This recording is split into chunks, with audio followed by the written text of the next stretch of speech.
奶奶家，我不是已经病死了吗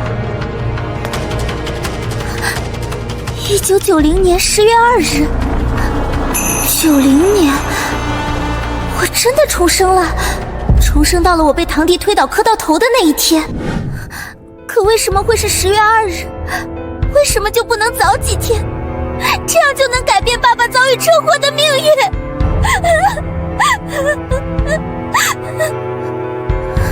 上一世，爸爸遭遇车祸后被医院判定瘫痪，爷爷奶奶不仅摊掉了我爸的赔偿款，还立刻分家将我们一家赶了出去。之后爸爸为了不拖累我们，绝望自杀，妈妈也被同事施清血算计，从组长贬为组员，又处处打压，害得他心力交瘁，郁郁而终。既然老天让我重活一世，我一定要改写我们一家的悲剧。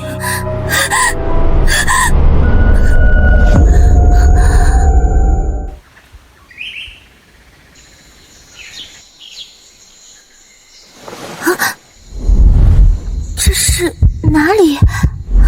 难道小说里常见的神秘空间？那一定有灵泉在。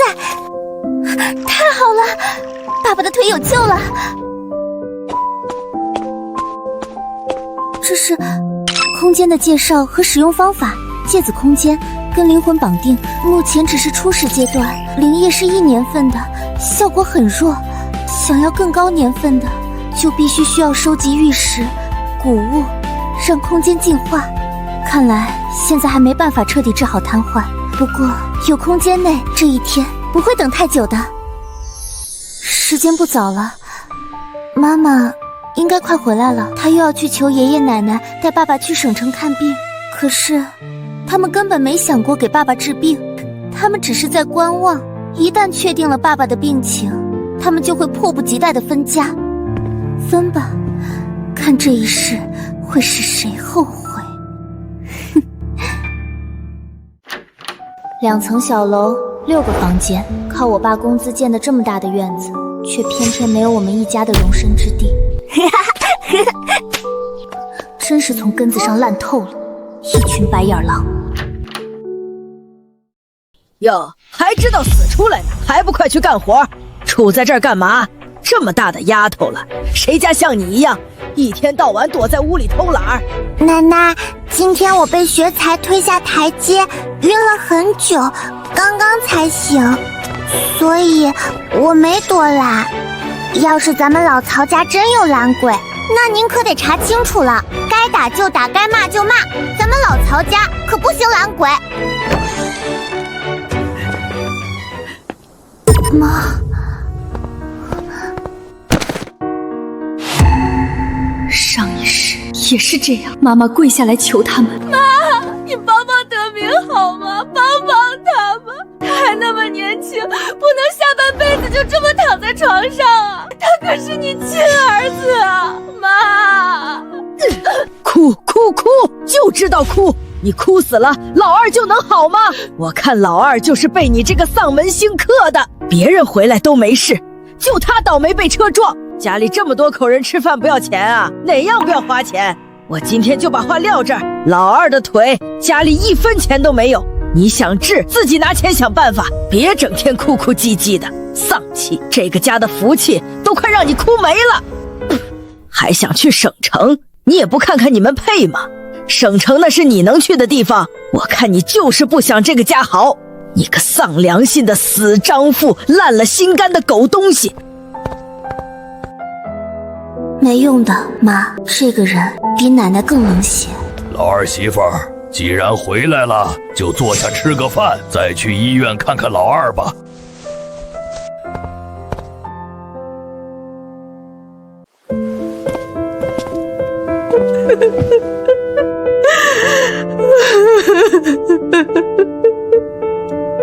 哭吧，妈，把这辈子的委屈都哭出来，这是你最后一次为他们流泪了。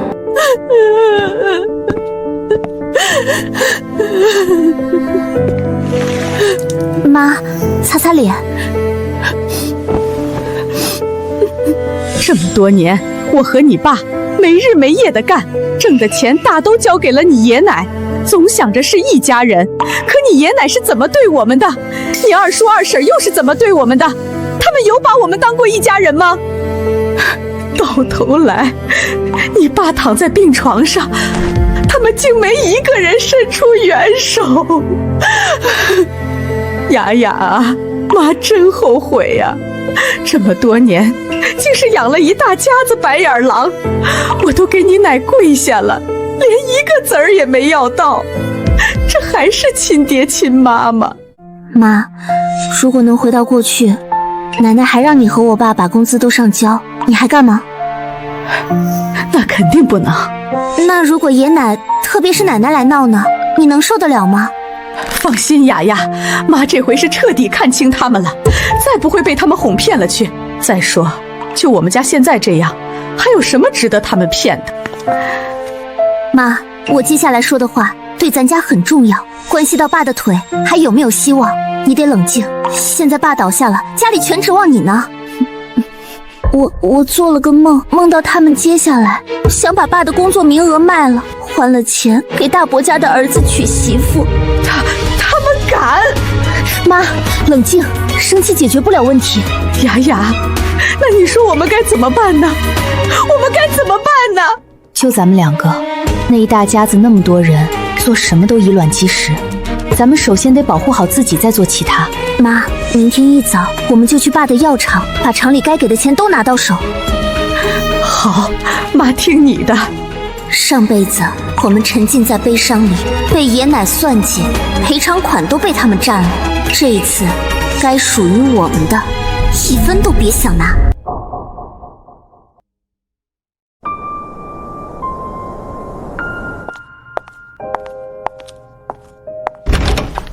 这个曹学安让你爸一个人在这儿，万一出点什么事儿怎么办？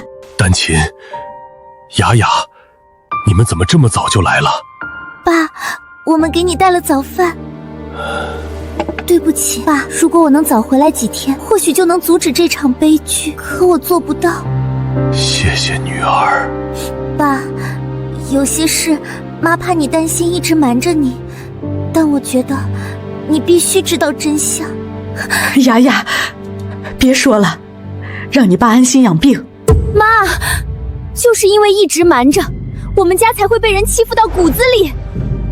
爸，你得听我说完。雅雅，你说吧，爸听着。你出事这5天，妈跑遍了亲戚借钱，没借到1分。她回去求爷奶，可爷奶从头到尾就没想过救你。昨天晚上，妈为了给你凑手术费，在老宅院里给奶奶跪下了。丹琴，你……可我妈她跪下了又怎么样？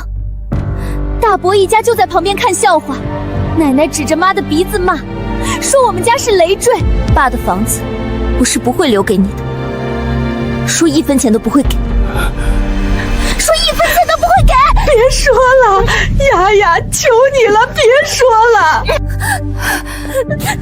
他们不仅不给钱，还想着卖了你的工作名额，拿钱给堂哥娶新媳妇儿。你的亲生父母，你的亲兄弟，从头到尾都只想着怎么榨干你。丹琴、雅雅，是我对不起你们。德明，放心，我没那么脆弱。之前是我得过且过，总想着是一家人。现在经历过生死，很多事也想开了。父母亲情这种东西是强求不来的，我这个腿怕是不行了。以后雅雅，你和你妈要辛苦了。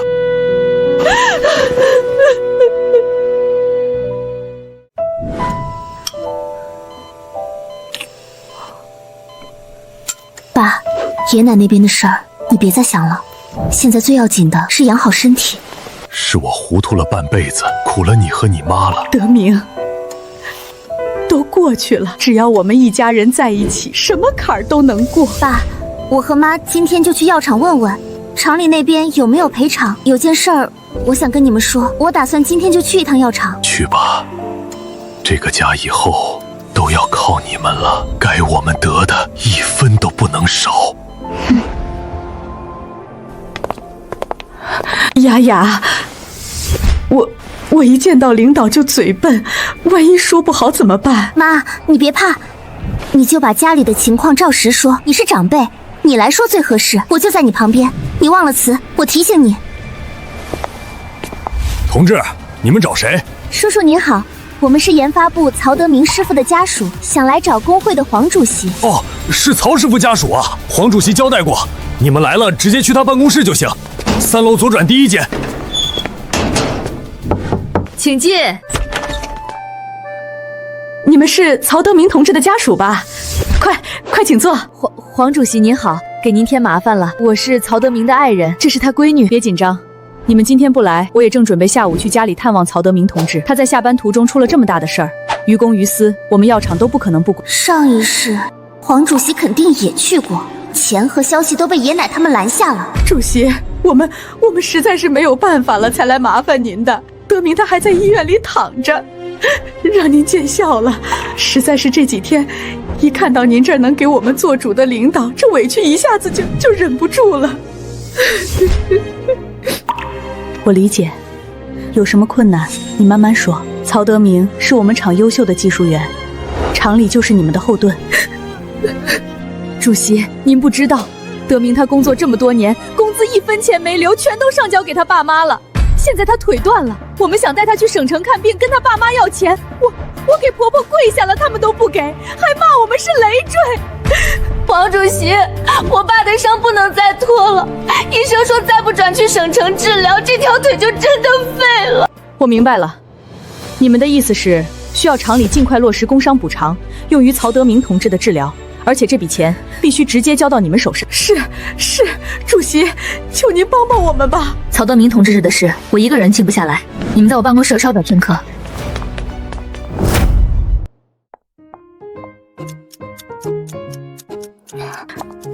程丹青同志、曹雪雅，好消息啊！黄主席，怎么样了？可算是办成了。我去跟厂长汇报的时候，厂长本来还有些犹豫，毕竟这笔钱数额不小。谁知道乔文进同志正好也在。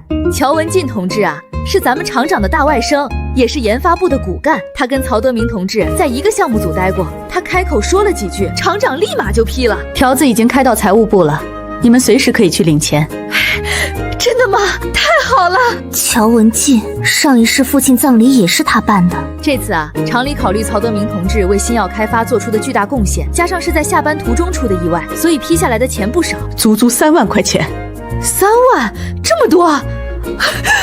谢谢黄主席，谢谢厂里，德明有救了。这都是他应得的，厂里不会亏待任何一个为厂里付出过的同志。妈，还有房子的事。哎呀，对，黄主席，我还有一件事想麻烦您。没事儿，今天既然来了，就有什么困难都说出来，能解决的我们一定帮你们解决。谢谢黄主席。是这样的，我们家德明现在这个情况，我们得去省城看病，花销肯定不小。虽然现在有了这2万块钱，可保不齐以后还要更多。我们寻思着把厂里分的这套房子给卖了，也好再多凑些钱，就当是帮我们一把，你就当是帮我们一把，好不好？黄主席，我们也是迫不得已，谁不想在城里有个家呢？可现在德明的腿最重要，我们必须做好万全准备啊！求求黄主席了。房子既然分给你们了，就是你们的个人财产，如果你们真想卖，只要是卖给本厂的职工，倒也不违反政策。这个事儿我给你们打听打听，看看厂里哪家急需房子，你们愿买愿卖就没问题。谢谢黄主席。不过这个事儿暂时别往外说，免得出现什么意外。是，我们知道，我们肯定不说。3天后你们再过来找我吧，到时候咱们在办公室谈话方便。谢谢黄主席，太感谢您了。谢谢。你们先回去吧。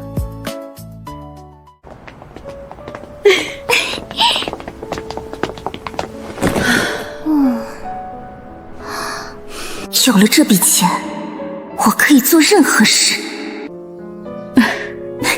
妈，这些钱由我来保管吧。你？你现在主要任务是照顾爸爸，家里其他事情你不用操心，都有我呢。我虽然年轻，但思维成熟，你得试着相信我。你说的对，雅雅也长大了，是该替家里分担了。这钱就交给你保管吧。我得赶紧回医院去看看你爸，顺便告诉他这个好消息。你去吧，我吃完想自己再转转。也好，你一个人当心些。空间升级需要灵玉和谷物，或许可以尝试在这儿捡漏。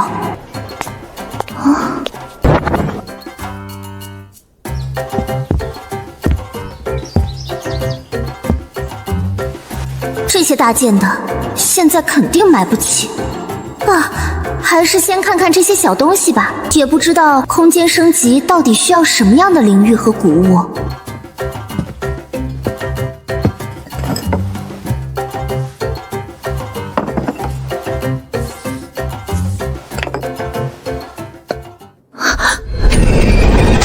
竟然真的让我碰上了！冷静，现在最重要的是怎么把它以最低的价格买下来。小姑娘，我这里东西物美价廉，有喜欢的，价格好谈。你好，大爷，我就随便看看。您柜台里的东西一看就特别贵，我一个高中生可买不起，就看看地上这些小物件。那你慢慢选吧，都是些小玩意儿，不值什么钱。太好了，他根本没把这些东西放在眼里。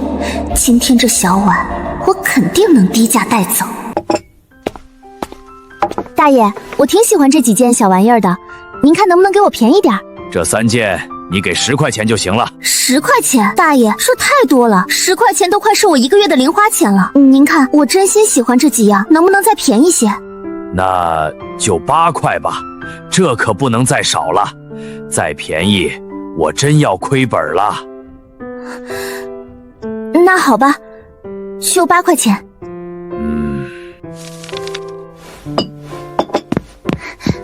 跑这么快，还以为捡到漏了呢。8块钱！我竟然只花了8块钱就买到了空间需要的物品。空间里的土地面积并不大，种普通农作物没意义，或许可以种点药材，就算不自用也能卖钱。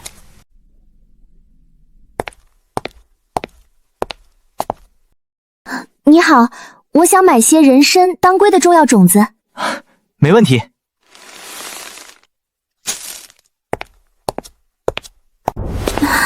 搞定，该回去了。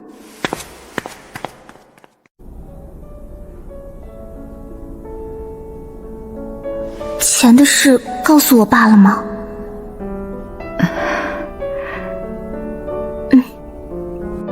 也是，那么大一笔钱不适合在这里说，但我得让爸安心。爸，我和妈妈今天……丹琴，小雅说的是真的吗？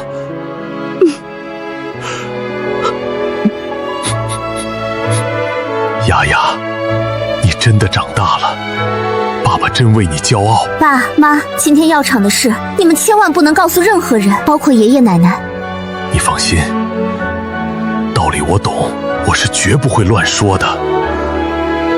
我也不想让你妈知道，你妈要是知道了……幸好我爸不是愚孝之人。妈，你跟我出来一下。妈，我们明天上午去一趟村委会。去村委会？去做什么？去讲道理。讲道理？具体怎么做，路上我再跟你说，你听我的就行。好，妈都听你的。今晚妈要留在这儿陪你爸，明天早上会早点回去。行。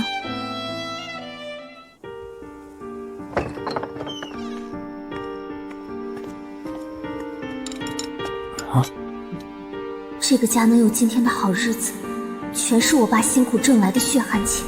凭什么我作为他的女儿，连一口安稳饭都吃不上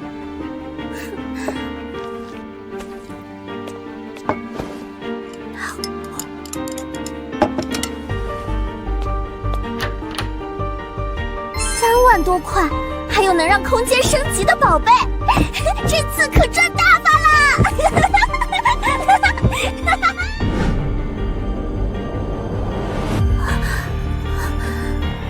是否确认交换？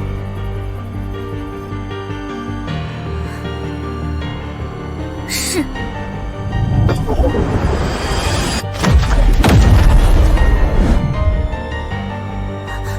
空间在升级，太好了！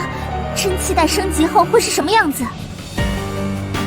算算时间，后天奶奶就会从医院得到了我爸腿上的最终结果，然后他们就会立刻提出分家，时间还来得及。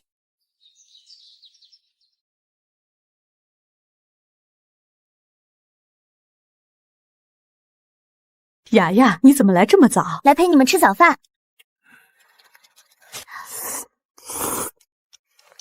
爸，今天我和妈去村委会把咱家这些年的事儿说道，你就安心养病，等我们的好消息。去吧，爸爸相信你。雅雅，咱们就这么去，村委会的人能听咱们的吗？妈，你记住，我们今天不吵不闹，我们是去说事实、摆道理。说事实？对，我们要把这些年我爸的工资是怎么一分不少的上交的，我们母女俩又是怎么省吃俭用的一五一十，掰开了揉碎了说给他们听。我们要让舆论站到我们这边，把他们钉在不仁不义的耻辱柱上。我老早就想这么干了。请进。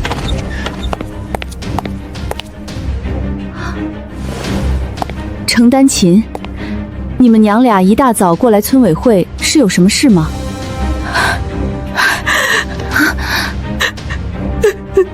邓梦玉、袁书记、吴会计，你们可得帮帮我们啊，帮帮我们德明啊！他还那么年轻，不能就这样后半辈子瘫在床上啊！你就可怜可怜我们吧！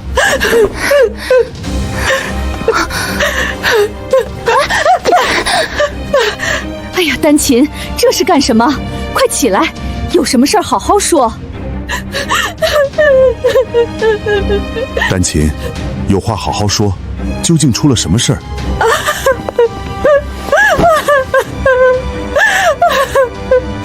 邓梦玉，我们娘俩也是实在没办法了。德明已经在医院躺了6天了，他的伤耽误不得呀。那你公公婆婆怎么说？而且你们夫妻俩上班这么多年，多少应该有些积蓄吧？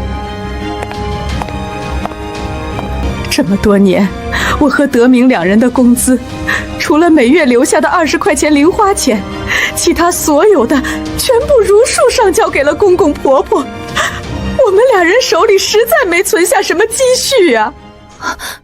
什么？他每月的工资都上交？这曹德明可真是个忠厚人啊！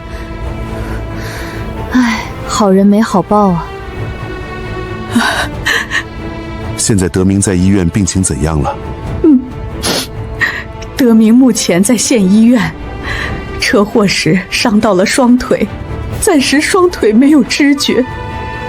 我询问了医生，医生说如果能带到省城大医院仔细检查，定期康复，还是有恢复希望的。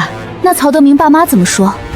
我公婆他们一直没点头同意带德明去省城医院检查，他们说，从事故到昨天，我妈天天回来求爷奶同意送我爸去大医院。前天晚上，她都给我爷奶还有一大家子人跪下了，可爷奶也没同意，奶奶反而把我妈狠狠骂了一顿，骂我妈是赔钱货，只会花钱，就是个丧门星，还说死就死了，正好少个拖累。现在德明就躺在医院，我不能眼睁睁看着他就这么废了呀！书记主任，你们可得为我们做主啊！这家事难断啊。这事儿，几位领导，德明的病我们是一定要看的，哪怕砸锅卖铁也在所不惜。今天该说的不该说的也都说了，麻烦几位领导能否去和我公婆做思想工作，我想，毕竟是亲儿子，难道还真能看着不管不顾不成？我是不相信的，他们可能一时想差了。这样就对了，想一分钱不拿，还想得个好名声，做梦去吧。还好，只是让我们去做思想工作。这要是让我们断这官司，还真不知道从哪儿下手。曹家那老太太林大花的脾气，整个村谁不知道？想从她手里抠出钱来，比登天还难。德明这孩子真是老实过了头，这么多年对家里贡献最大，到头来老两口心里却一点没把他当回事。丹琴，你放心，我们会尽快找他谈谈的。邓梦月，那俺们就先回去了，这事儿麻烦你们了。快回去吧，路上慢点儿，有什么难处再来找我们。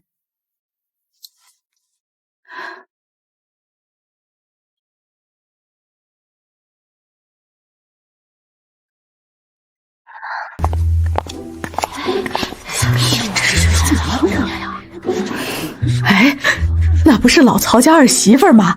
这是咋了？哭成这样？还能咋地？肯定是为了他家德明的事儿呗。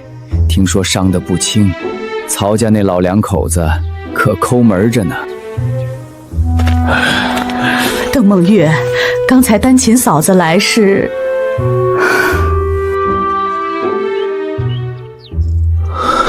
哎，还能是什么事儿？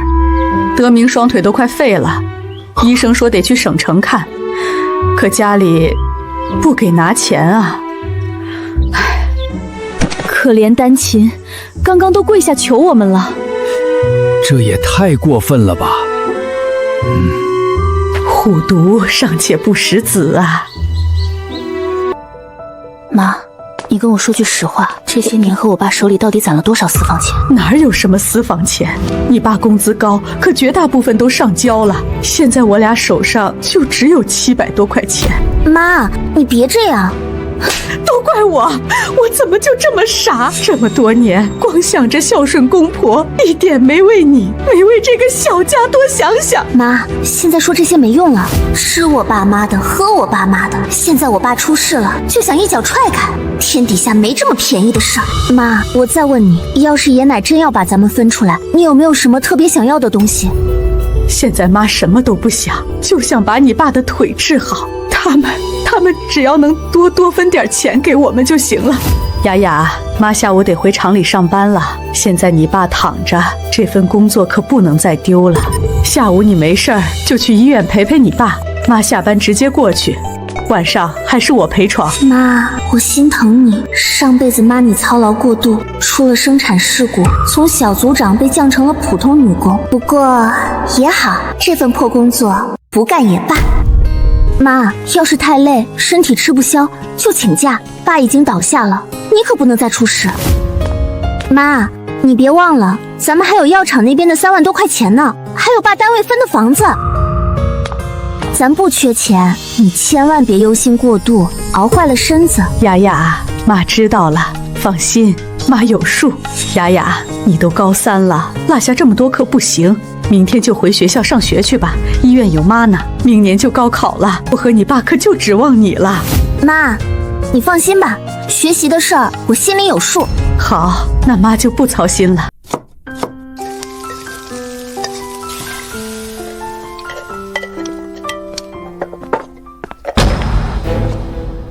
哟，真是了不得了！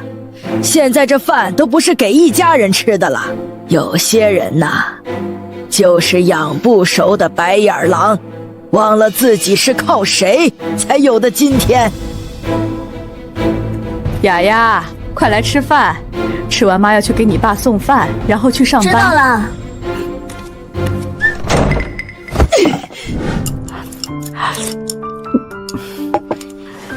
雅雅，妈走了以后，你在家好好复习功课。下午晚点再去医院看看你爸，别让你爸一个人待着。妈，你放心吧，厂里要是累就歇会儿，别硬撑着。妈知道了，走了。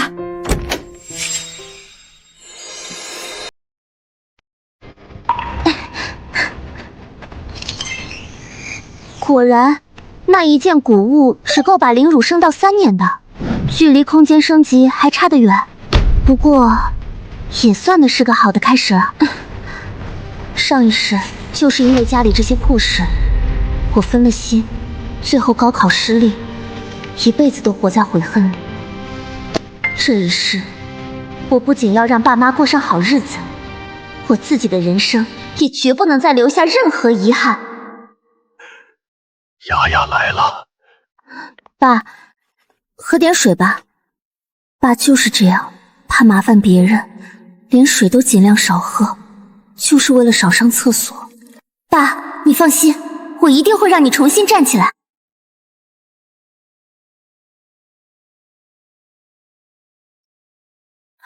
妈，怎么了？没事，就是有点累。你爸还没吃饭吧？看妈这个样子，难道上辈子那批对外出口的残次品，就是今天出的问题？妈，你和我爸吃吧，我回家吃。爸，我先回去了，你好好休息。搬家。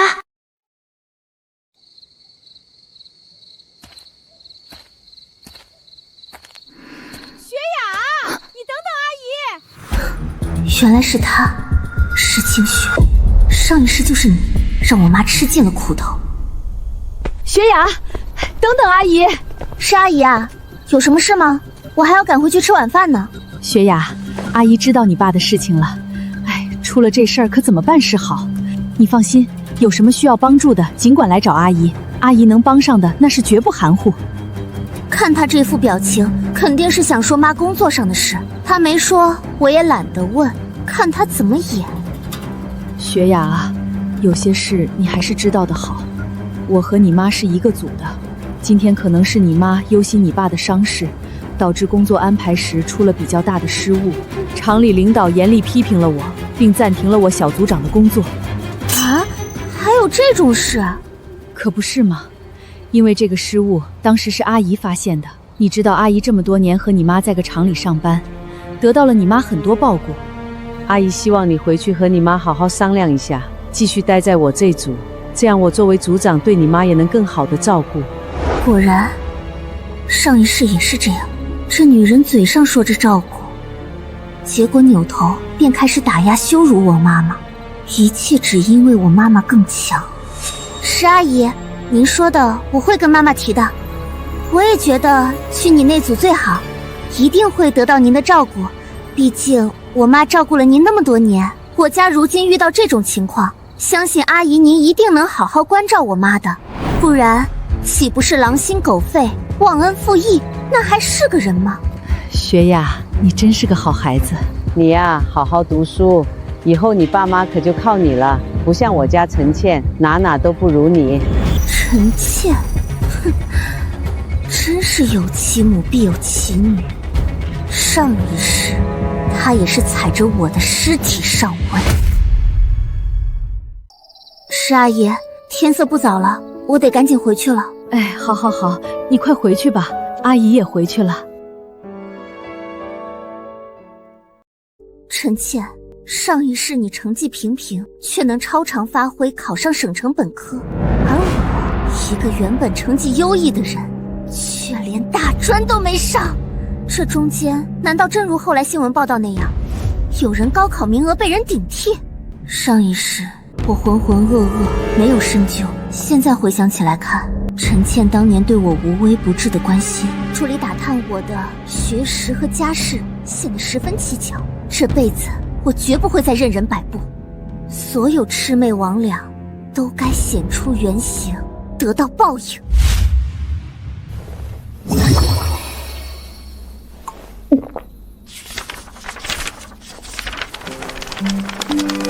这空间灵乳果然厉害，记忆力比以前好了太多。虽然还没到过目不性，但很多内容看2、3遍就能记住。这辈子我可要好好利用。爸妈哥，他现在在县医院，每天的治疗费都快100块了。从他进医院到现在才6天，都花了将近600块钱了，这可不是一笔小数目啊！大哥三哥，你们说说呢？咱家可没那么多钱能这么霍霍，要是能看好，那也值了。可万一没希望，这钱不就白花了，人财两失。爸妈，要不明天让学安去医院再问问医生，如果真有希望治好，那肯定是要治。可要是大哥说的对，对，就按大哥说的做。老头子，我看老大说的在理，就这么办吧。再拖下去，家底都得掏空了。家里这么多孙子孙女，上学成家，哪个不要钱？钱花完了，这一大家子可怎么过啊？那就照老大说的办吧。老大，明天学安去医院，要是问清楚了，老二的病真治不好，就赶紧回来告诉我们。若是老二瘫了，那这个家我看也该分了，没得让几个兄弟养着一个瘫子一辈子的道理。妈，那到时候怎么分呢？有没有个章程？怎么分？你说怎么分？咱就这点东西倒怎么分？把老二一家分出去就行了，其他的不动，原来怎么样还怎么样。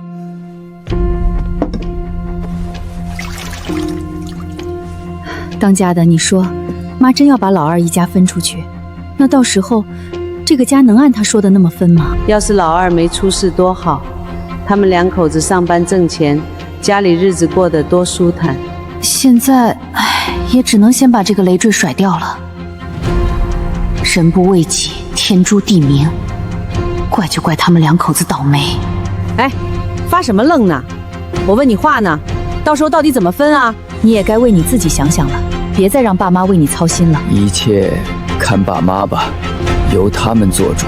由他们做主，到时候我们可得全程盯着，不能吃了亏。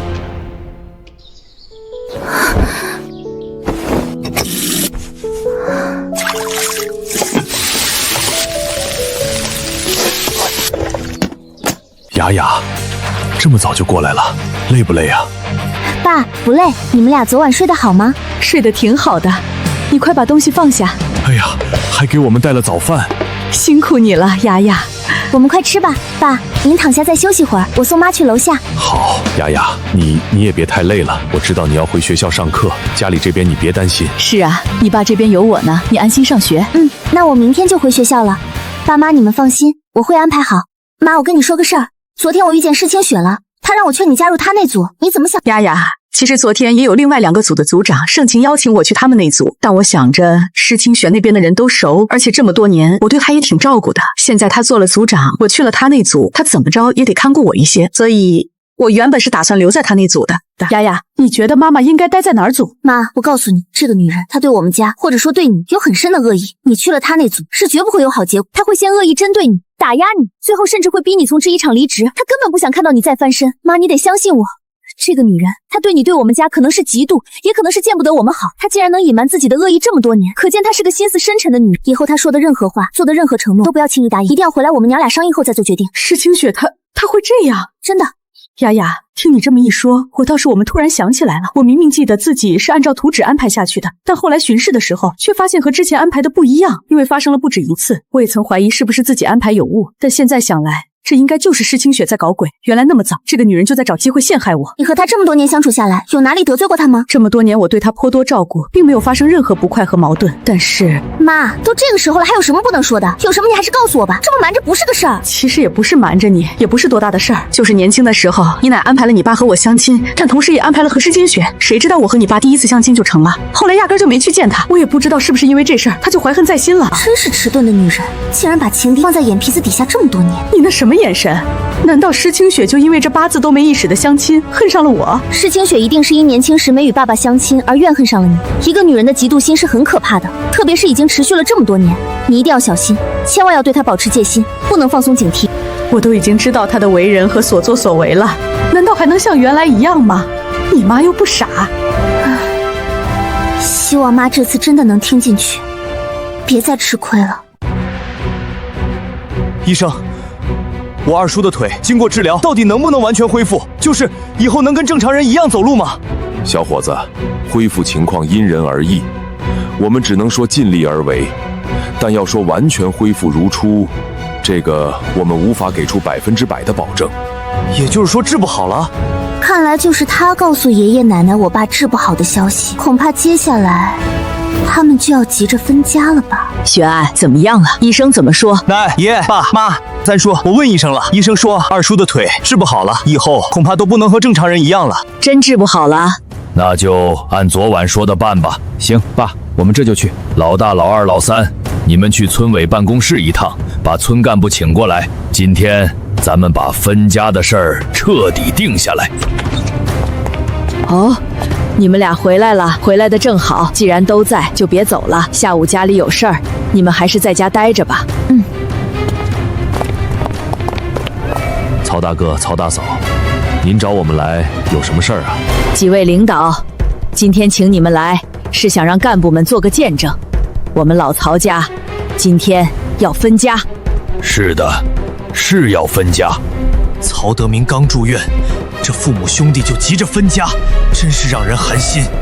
但我绝不能让他们得逞。妈，爸，德明现在还躺在医院呢，你们不能就这样分家呀！他可是你们的亲儿子，你们就这样不管他了吗？德明该有多伤心啊！爸妈，你们不能不要我们。分家了，我们以后可怎么办啊？哭，就知道哭，家里福气都让你哭没了，这里有你说话的份儿吗？今天这个家，谁来说都没用，分家是分定了，而且是立刻、马上，1分钟都不能耽搁。几位领导，这个家还轮不到他承担勤做主，我说分就得分。曹大爷、曹大妈，既然要分家，那这个家如何分？有个章程没有？林大花，你家老二夫妻现在躺在医院，正是最需要帮助的时候，现在就要分家，这事儿传出去，让咱们村里人怎么看？让外村人怎么说？而且，分家怎么个分法？总得有个章程吧？大家都在呢，这分家自然是要分个明白。老婆子，你去把家里的钱都清点出来，分成5份。老头子，这怎么能成？还愣着干什么？快去！今天分家主要就是把老二2口子分出去。这老曹家老2口竟如此不要脸皮，也真是奇葩。家里房子暂时维持不动，谁家住的还是归谁。家里的农活，老二2口子这些年也没怎么操持过，所以田地这些就不分给他们了。锅碗瓢盆日用品按人口分。曹大哥，这就没了？就这些。曹大哥，你可不能这样敷衍。田地不分，房子就住老二现在那2间房。那老二德明还在医院躺着呢，他家现在这种情况，你这样分家怎么过得下去？作为一家之主，这些必须分清楚，不然我们村里是不会签字盖章，也不会认可的。田地不分，房子就住他们现在那2间房。这分家分的，简直是要把老二一家净身出户啊！你们有什么异议吗？爸妈，能不能不要把我们分出去啊？分出去了，我们这个家可就完了。爸，你就可怜可怜我们吧，不要把我们分出去。这么多年都过来了，偏偏在这个节骨眼上分家，这可让我们怎么活呀？我的老天爷啊，这是要活生生把我们逼死啊！怎么就不能活了？谁家不是这么过来的？你看咱村里哪家不是孩子结了婚就分出去过日子？怎么到你这儿就不行了？我们是晚辈，长辈说什么就是什么，还是要多听父母长辈的意见为好。是啊，村里人都是结了婚就分出去过的。可你看我家雅雅都多大了，这么些年为什么一直没想着要分家？独独等到我家德明受伤住院，瘫在床上不能动了，你们才急着要来分家。你来说说，这是什么道理？爸，既然要分家，那就要分得清清楚楚、明明白白。同样是儿子，我们没指望优待，但也不希望区别对待。如果分得不公，那我程丹梅是绝不同意的。老二家的，你有什么想法，不妨说出来听听。我们能办到的，一定义不容辞。哼，说得好听，能办到的就义不容辞，恐怕是办不到的，就绝不会提吧。爸，我们的要求很简单，也是应当应分的。相比起德明这么多年为家里做出的贡献，可以说微不足道了。首先就是房子，我希望爹娘能够在村子的另一处选一片宅基地，单独给我们盖一处房子。房子不要求多大，3间瓦房即可。另外，家里的田亩，德明作为家里的老二，应该有他一份。这一份我希望能够明确下来，单独列在德明的头上。几位领导，我的要求不过分吧？一点也不过分，很公平。行，老头子，家里的积蓄都拿过来了，总共也就8000块钱。果然，这老太婆把绝大部分的存款都隐瞒了，只报了这么一点。爸妈，我可记得德明每月工资48块，我的工资每月是15块，除了每月我们2人留了3块钱零用钱，其余全部上交。这么多年无意间断，如今家里竟仅仅存下8000块钱。这老太婆怎么把人当猪耍？家里这么多人，不要盖房子，不要生活开支啊！一家人吃穿，孩子上学，哪样不要花钱？难道花的都是我家德明和我挣的钱？其他几兄弟难道就没上交过？你个丧家的泼妇，这家里事儿还轮不到你来管。我说没钱，那就是没钱，就只有8000块，只有8000块。打死我还是没钱，我就看你能把我怎么着。妈，别气，女儿有打算。刚刚我已将我的要求提出，那接下来公爹还是白纸黑字写出来为好，省得大家以后扯皮。还有就是养老的问题，不知公爹如何打算？养老的话，你家每年给2000块钱，大米500斤，够了，给我滚一边去！哎呀，我和你妈过2年才双满60，等满60后，老二家每年只要给500块钱，200斤大米就可以了。好，第一项房子，妈，跟邓梦玉说我们定好的位置和面积。邓梦雨，房子我们想要300平米的宅基地，倒是可以给你们划分，但如此大的面积，必须要收取一定的宅基地面积补偿费。我认可，这部分费用我愿意补交。第3项养老，2年后曹德明家给2老的养老费用是每年500元。第4项关于积蓄，按照5家平分原则，程丹琴同志仅得到1600元钱。至于房子这部分费用，需要曹家另外筹措，在1个月内盖好。没盖好前，程丹琴一家仍住在原来房间。各位请看看，内容是否有异议？无异议的话，便可签字盖手印了。没问题，和刚才说的都一致。是啊，邓主任记录得很清楚。我没问题。妈，别忘了，邓主任，这份分家协议，希望妈也能盖个手印儿，这也是为了大家好，防止以后不必要的麻烦。程丹琴同志说的也有道理。曹老太太，你也按个手印吧，省得日后生变。我才不按呢，这分明就是欺负我。给我过来，按手印儿！我不按，我说了不按，就是不按。你们欺负人，你们都欺负我！好，既然大家都已签字画押，这份分家协议便正式生效了。曹老哥，程丹琴同志，这份是你们各自的协议，请收好。既然事已办妥，那我们也就先回去了。各位干部，辛苦了，辛苦了，留下吃顿便饭吧。不用了，家里还有事儿，我们就不叨扰了。走了。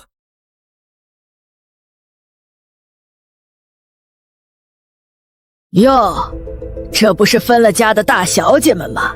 怎么来厨房找宝贝了？哼，这些东西大部分可都是我爸妈的钱置办的，到头来倒成了他们的了。我们来拿属于自己的东西。哎呦，这碗可是老太婆嫁妆呢。那盘子我记得是前年曹德明买的吧，上面还有我的印记呢。这个我记得是德明刚工作的时候买的，上面还有他单位的章。这双筷子是我妈用我爸的第1个月薪资买的，可新潮了。拿，都拿走，看你们以后吃什么。不劳您费心，我们自己会安排。妈，我去把锁换了。换锁？我总觉得奶奶有我们这屋的钥匙，以防万一，还是换个新的比较好。也好，你这孩子想得周到。好了，这样就放心多了。是啊，这下我们娘俩也算有了一个自己的小天地。妈，现在去大队部吧，把宅基地的户名也改了。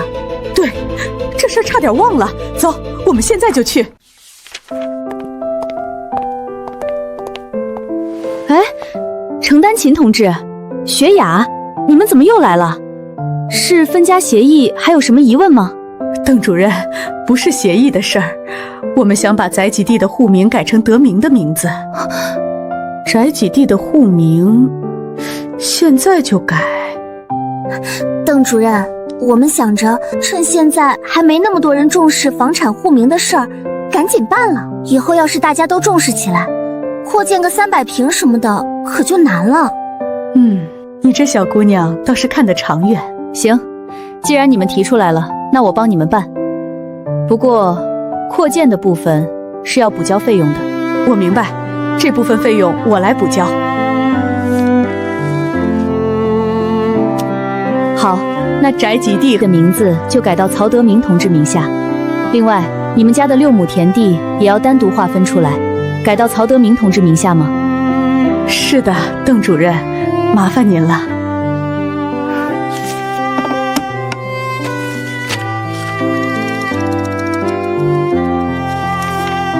好了，都办妥了，宅基地和田地都已在曹德明同志名下。谢谢邓主任，真是太感谢您了。谢谢邓主任。是啊，等我这腿好了，一定得好好活动活动，可不能再躺着了。曹老弟，你这心态好，很快就能出院了。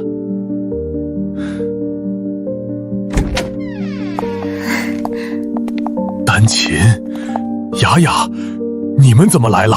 爸，我们来看看您。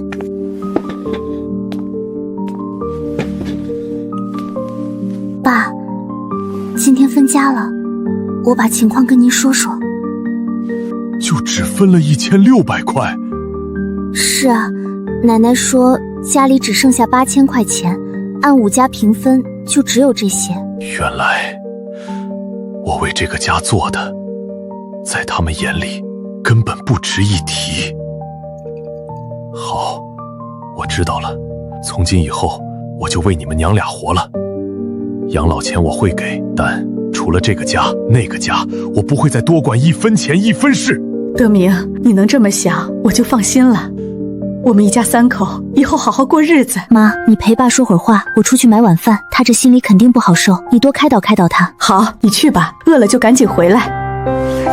这是今天分家的钱，你拿着。好。爸妈，晚饭来了，香喷喷的饺子和包子。这饺子真香。雅雅多吃点儿。雅雅，你明天就回学校了吧？明天下午回去。路上注意安全，别耽误了功课。我知道了，妈。是啊，你好好读书，这是正事，爸这儿你不用担心。爸妈，你们也别太担心我，我明天上午还有些事要跟妈去办一下，下午就回学校了。上午还有什么事？回头我跟你说，妈。我家雅雅真是长大了，能帮爸妈分忧了。是啊，这次出了这事儿，我才明白，无论我变成什么样，遭遇到什么，始终对我好的只有你们娘儿俩，这就够了。那爸妈，你们好好休息，我回老宅了。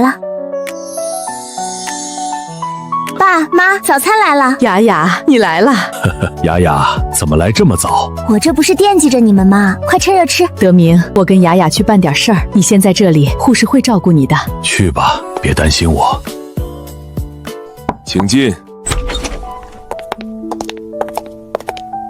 医生，我们是曹德明家属，想来咨询一下他后续的治疗情况。请坐。曹德明同志的伤情，我们县医院已经尽力了，但骨折情况比较复杂，涉及到一些神经和软组织损伤，在目前我们县医院的条件下，我们无法给出最终的确认。那怎么办？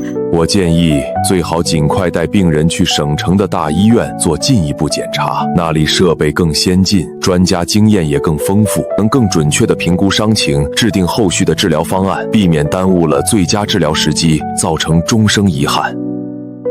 好，谢谢医生，我们知道了。雅雅，看来省城市肯定要去一趟了。妈，不管花多少钱，爸的腿都要治好。请进。程同志，曹雪雅，我们又见面了。黄主席，我们又来给您添麻烦了。哪里的话这是我们分内的事，快请坐。黄主席，这一次我们娘俩过来，主要还是德明房子的事儿。您上次让我们3日后过来，不知现如今有没有什么眉目？说起来也巧了，那天你们回去后，我让周围的人帮忙打听了下，还真有一户人家准备买房子给儿子结婚用。真的太好了！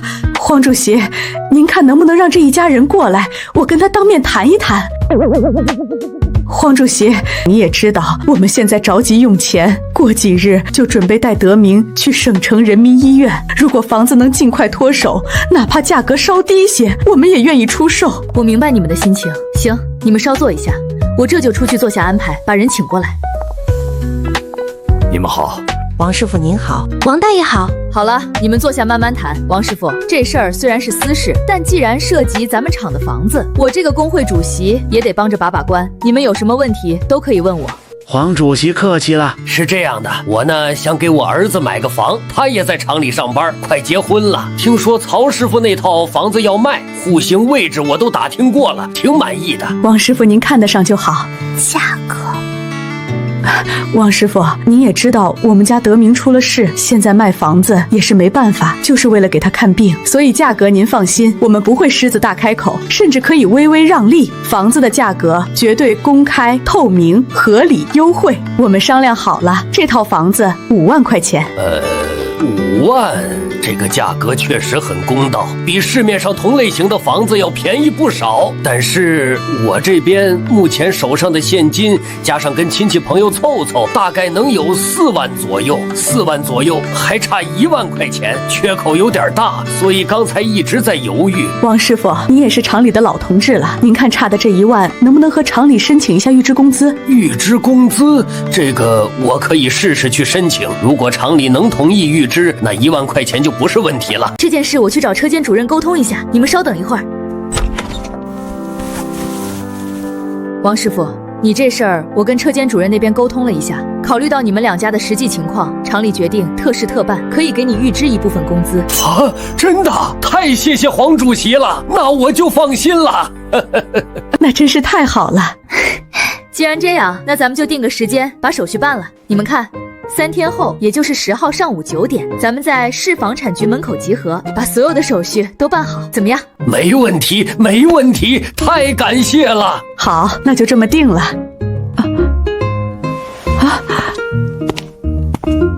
王师傅，这里有一件事情，我得提前跟您说清楚。您说。就是我家德明的这套房子分下来以后，我们自己一直没住进去，住在里面的是我家德明的侄子。但您放心，房产证上的名字是我们家德明，这绝对毋庸置疑，厂里也都有记录。如果到时候他们在搬家这件事上有任何问题，您可以第一时间联系我，或者直接报治安所处理都可以，我们一定会负责到底。既然黄主席也在这儿，厂里有记录，那我就没什么好担心的了。好，我知道了。那王师傅，3日后房产手续办好之后，您大概计划什么时候去收房子呢？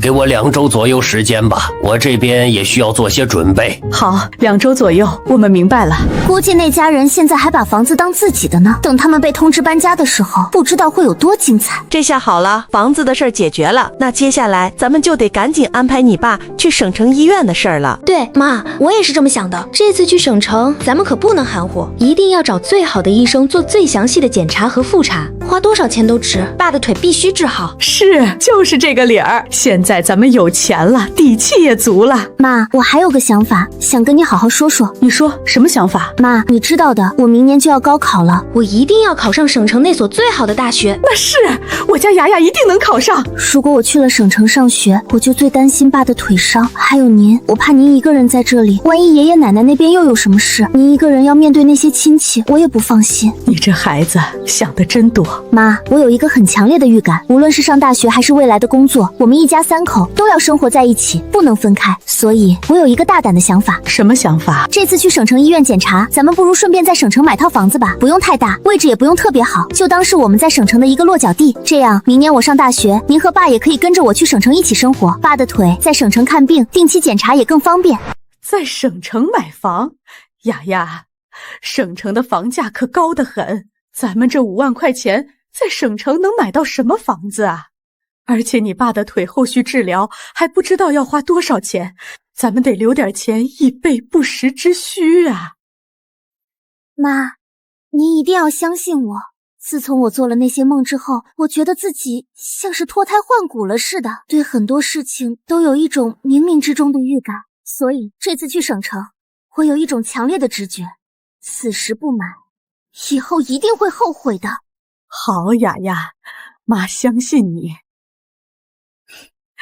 既然你都这么说了，那咱们就去省城看看。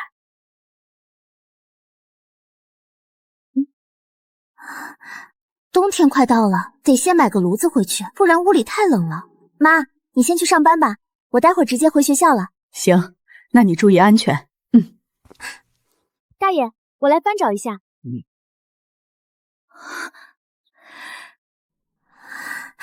太好了，这么快又找到了。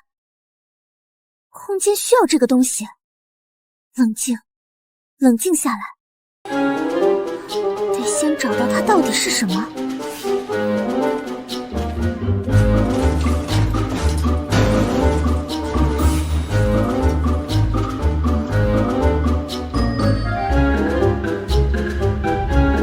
就是它，找到了。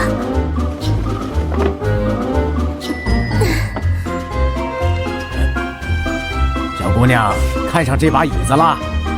大爷，这个怎么卖？一把破椅子，边上还有点磕碰，放这儿好久了。你要是喜欢，给5块钱拿走吧。好，谢谢大爷。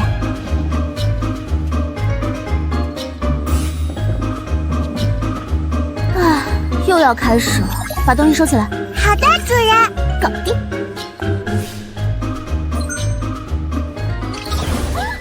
和上次一样，空间需要时间来吸收。雅雅，放学了，今天课多不多？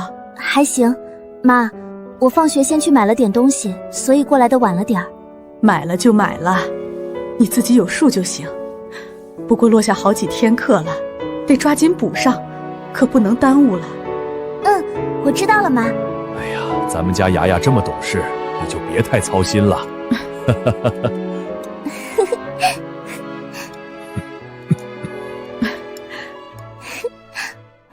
妈，别忙了，陪我下去走走吧，消消食。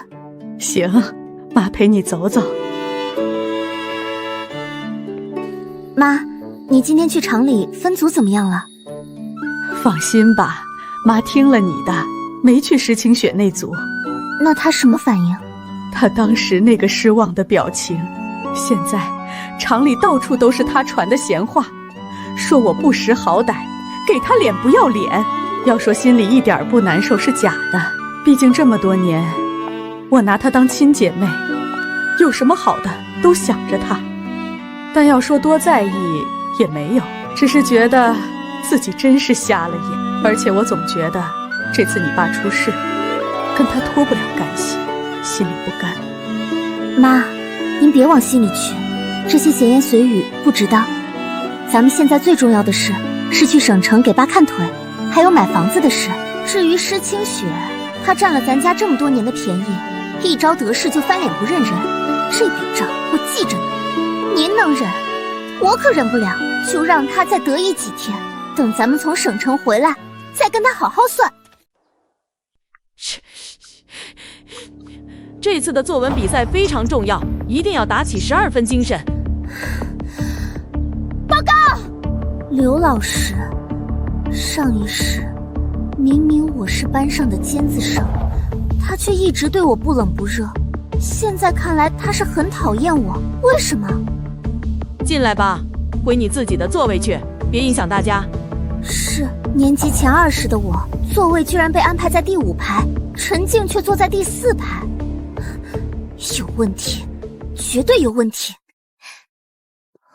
我再强调一遍，1个月后县里要举办作文比赛，这次比赛不仅县里重视，市里也很看重，最终的获奖者要代表我们市去参加省里的评选处。作文比赛，我想起来了，上一世我被他逼着参加了，结果却名落孙山，反倒是作文水平平平的陈倩一路过关斩将，拿了省里的1等奖和2000块奖金。现在想来真是可笑。这次比赛我们班有几个人必须参加，特别是陈倩，曹雪雅，听到了没有？好了，早读吧。雪雅，你可算回来上课了。叔叔的腿伤怎么样了？果然，我请假的这些天，臣妾没少帮忙宣传我们家的事。是他，上一世唯一劝我离陈倩远一点的人。我家的事就不劳你这么关心了。我这不是关心你吗？关心我？你的关心就是把我家的事情当成八卦，在班里到处宣传，给我增加困扰吗？臣妾，我们已经高3了，我希望你能把心思多放在学习上，而不是整天盯着别人的家事。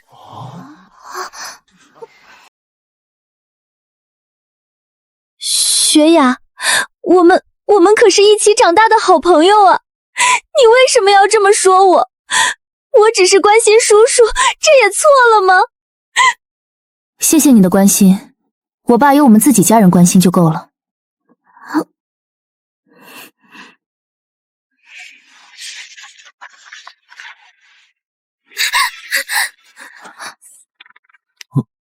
这曹雪雅怎么回事？请了几天假回来，跟变了个人似的。就是啊，臣妾那么关心他，他还那个态度，真是狗咬吕洞宾，不识好人心。别说了，人家心情不好嘛。切，他爸腿都瘫了，以后就是个废人，他能有好心情才怪呢。切，说不定是觉得丢人吧，有个瘫子爹。曹雪雅，英语笔记你做好了没？今天都几号了，还不赶紧的？我们全班都等着抄呢。笔记？对了，我想起来了，上一世我就是个彻头彻尾的傻子，在陈倩的撺掇下，每个月都耗费大量时间给全班做各科的复习笔记。原来如此，我的时间被大量占用，成绩下滑，而陈倩拿着我的心血去收买人心，难怪她在班里人缘这么好，真是好一招借花献佛。雪雅，我们还一起吃饭吧，就跟以前一样。雪雅，叔叔的腿真的没什么好转的可能了吗？阿姨一个人照顾得过来吗？家里没什么困难吧？他为什么这么关心我爸妈的情况？上一世家里出事，难道也和他有关？师傅，一碗青菜肉丝面。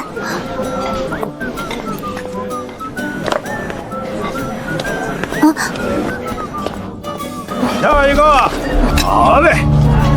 肉丝面就一碗，他今天怎么没到我的份？以前不都是他买来分我一份吗？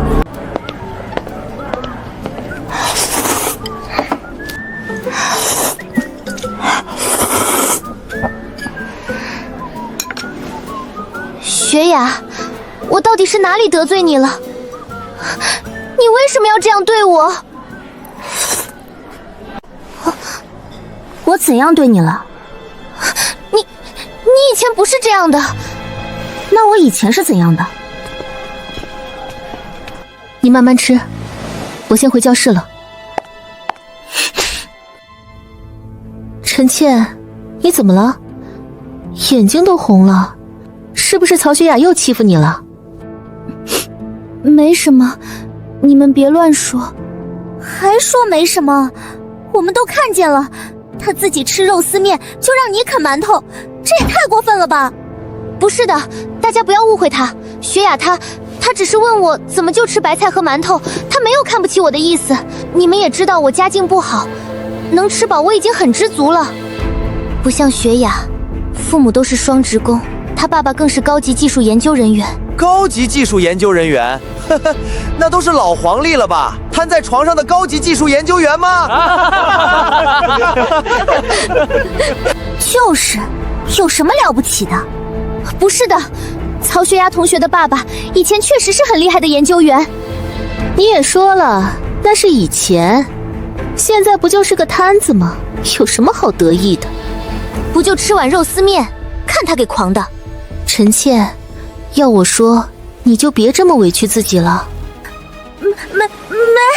我没有委屈，雪雅对我挺好的，比如她偶尔也会给我一些她吃不完的菜，但我相信那绝不是施舍，你们千万不要误会她。曹学亚自己吃不完的菜施舍给了别人，还想让别人对他感恩戴德，什么人呢？这个陈倩也太会演戏了，不行，我得告诉学雅，让她小心点儿。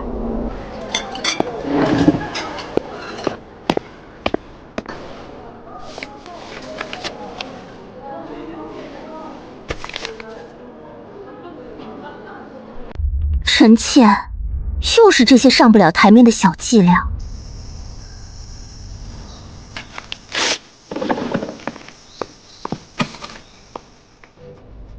他心里有数就好，希望他能提防着点儿。陈倩上一世到底是怎么考上那所本科的？班主任刘老师一直对他很关照，但这不正常。一个中下游的学生，凭什么？这背后一定还有别人。这件事晚上得问问我妈，她跟陈倩他妈那么熟，也许知道些什么。学雅，我们一起走吧。你是直接回家，还是先去医院看叔叔呢？不用你操心，我们不同路。学雅，要不我跟你一起去医院看看叔叔吧，我也很担心他。陈倩，你懂不懂规矩？谁家晚上去医院探病？我爸现在需要静养，不方便外人打扰。谢谢你的关心，我先走了。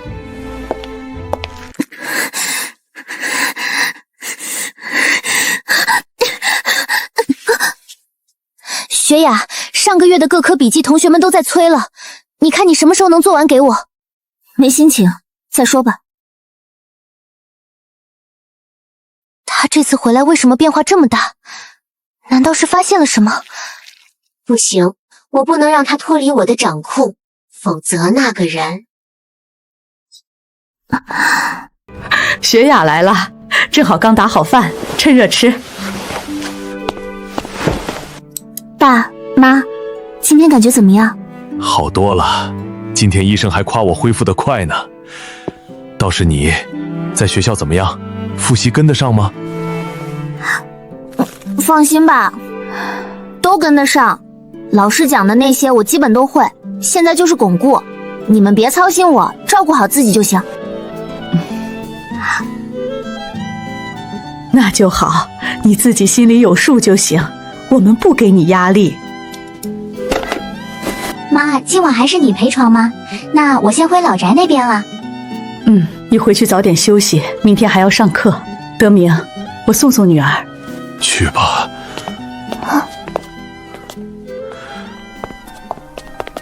妈，我想问你个事儿，你知不知道陈倩家有没有从事教育工作的亲戚？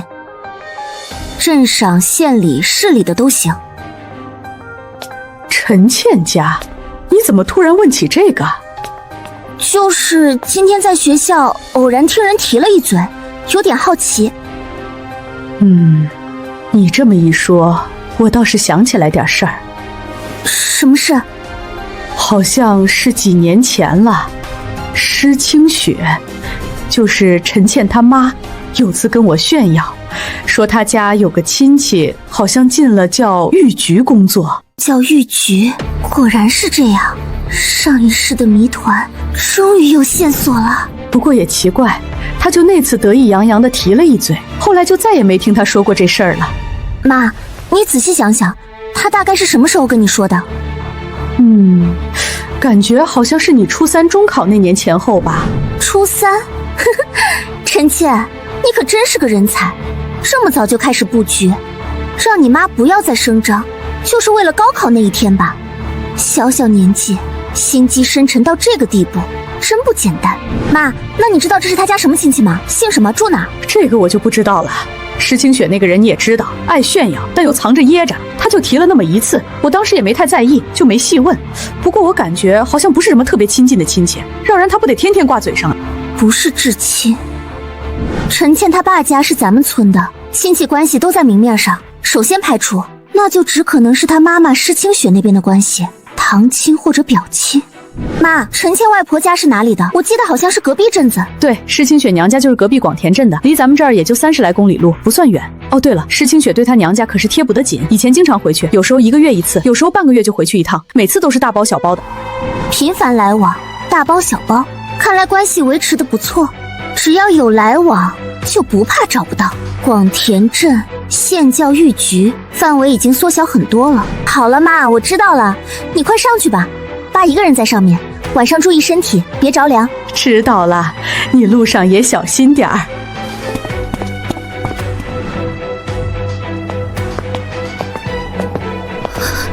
上辈子就是这个藏在暗处的亲戚和陈倩里应外合偷走了我的人生，不仅如此，还间接导致了我们家的分崩离析。这辈子我重生回来，有仇报仇，有冤报冤，一定要让你们所有人付出代价。不过也确实不能小看陈倩，她妈妈重男轻女，那样的环境下，她小年纪就懂得为自己谋划未来。这一世我虽然占了先机，但绝不能轻敌。对了，分家协议上说1个月内要建好新房，这件事关系到我们一家3口以后的安身之所，我得提前去问问清楚，不能让大伯他们钻了空子。来了，谁呀？这么晚了还来串门？哎，哎呦，我当是谁呢？这不是老曹家老二那个姑娘吗？叫雪雅是吧？这么晚了是有什么事吗？来找我们家孟玉？是的，奶奶，我是来找邓主任的。我妈让我转达给邓主任几句话，她在医院陪护我爸，没时间过来。哎，好，进来吧，进来说。妈，是谁啊？雪雅，这么晚了，有事吗？邓主任，不好意思啊，这么晚了还要打扰你。我妈白天上班，晚上还要陪护我爸，家里也没其他人，所以我妈就让我过来确认下，我们家分到的宅基地上的房子，分家时说好1个月建成，不知现在是什么情况。放心吧，雪雅，你爷爷昨天已过来将宅基地的费用缴纳了，答应给你们盖的房子已交给我们村的包工头了，定金也付了。真是太感谢你了。哪里的话。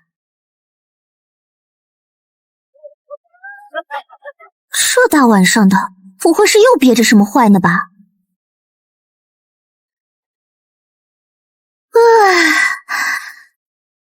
之前分家就分给我们1600块钱，我绝不能就这么算了。我得想办法把该我们的东西拿回来，好让他们尝尝失去我爸辛苦所得，他们会过什么样的日子。对了，正好去看看升级后的空间商城，兴许那里面会有我想要的东西。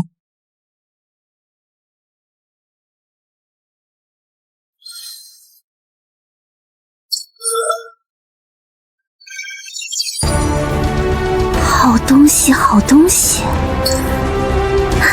这个可以。特殊迷药，药效30分钟，使用时只需喷入特定空间1分钟，就可使人陷入深度昏迷，只需20积分就可兑换，还可使用多次，够用了。我目前积分余额为100积分，这还是上次空间升级后出现的，不知是否是升级后剩余，还是空间对首次开启商城赠予的。好在有这100积分，否则我现在还得为积分发愁。爸妈，德明家分出去了，这往后咱们家咋办？他那份工资可不少啊。就是啊，以前有德明在，家里的开销根本不用愁，吃穿用度哪样不是最好的？现在可好，分家就分家，还把人分出去，这不是断了咱的财路吗？唉，还不是他媳妇儿闹的，这日子啊，总不能一直靠老二。可不是嘛，爸妈，现在就靠咱几个，谁家又不是紧巴巴的？要是还像以前那样，把钱都往家里交，那我们自己小家可怎么过？你们一个个的就不能让我想想吗？分家不是你们吵着闹着要分的吗？现在知道厉害了。妈，前几天给二哥他们分了1600块，咱们手头还有多少？再这样下去，恐怕也撑不了多久吧。唉，钱是还有一些，可也得省着花。我看，不如咱们也把家分了算了，反正德明都出去了，咱们再凑一起，到时候钱少了，日子不好过不说，还容易起矛盾。对，咱们也分了吧。都给我闭嘴！翅膀都硬了，都想分家了。我告诉你们，想分家没门儿。老头子，我看咱这几个儿媳妇一个个的都有些想法了。哼，有想法也还能给我憋做主。我说不分，谁来也不行。要我说，还是老二家造的孽。现在好了，一个个都盯着这家里那点东西，恨不得把骨头渣都舔干净。这个家没了老二的收入，以后可别想有安稳日子过了。老太婆只知道感情用事，现在说这些又有什么用？家已经分了，老二也已经摊了，如何过好以后的日子才是我们真正要考虑的。以后家里任何一份支出必须和我报备，你自己不能随意处理，每一笔必须经过我的同意才能花出去。现在去把家里所有的钱，包括现金和存折都拿出来。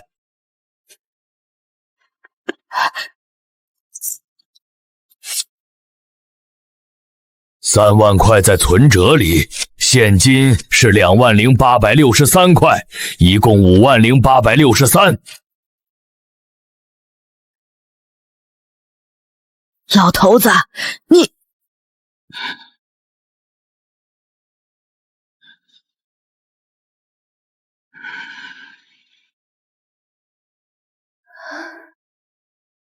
你说咱家现在这种情况，还有必要再在一起过吗？原来是因为有老二给家里挣钱，可现在有啥？一帮只知道花钱不知道挣钱的。你说咱爸咱妈为什么非要捆着我们不让分家？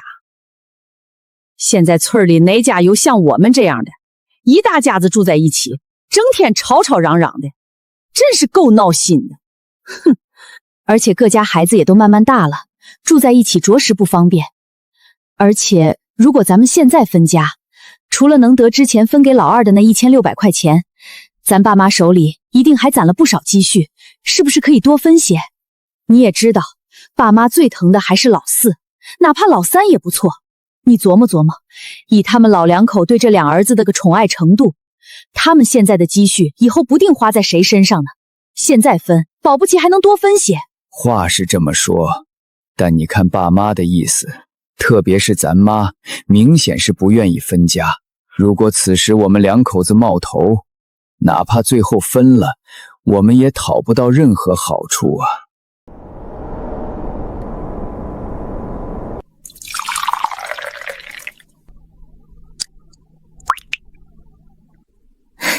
爸，喝水。好。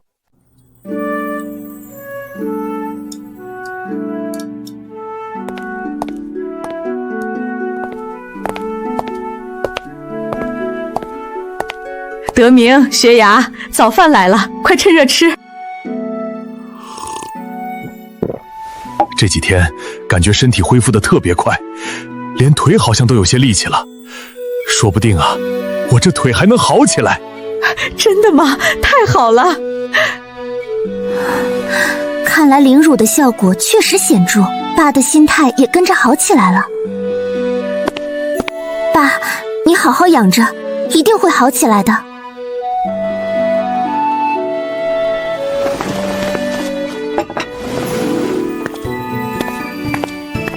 老头子，我和雪雅先走了，你好好休息。路上慢点儿，注意安全。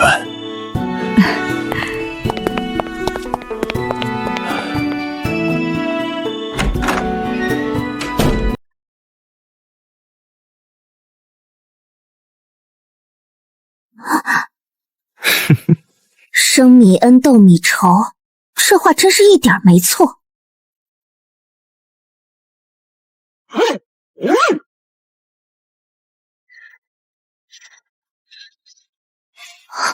雪雅，早啊！没想到你今天这么早来，是早点过来准备笔记的吗？别总打扰我行吗？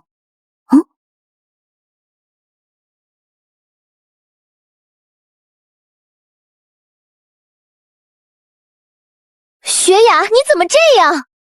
我们可是从小一起玩到大的好姐妹啊！你怎么能这样对我？你之前不是答应每月给我做一份各科的复习笔记吗？什么笔记？你说的是我自己做的笔记吗？这么指导你高二的吗？那是因为我高一高二时有时间，也为了给自己理清思绪，方便复习，这才每月都做。也是你恳求我，让我给你分享。我想既然都做出来了，给你也无妨。但现在高三复习如此紧张，谁还有时间再去做那个笔记？我是嫌我自己时间太多？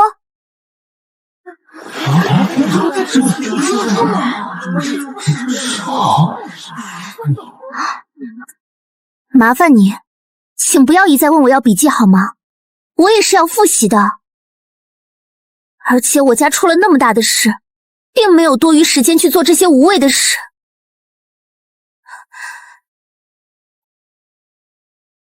你不是觉得我是你好朋友吗？请你设身处地的为好朋友考虑一下，行吗？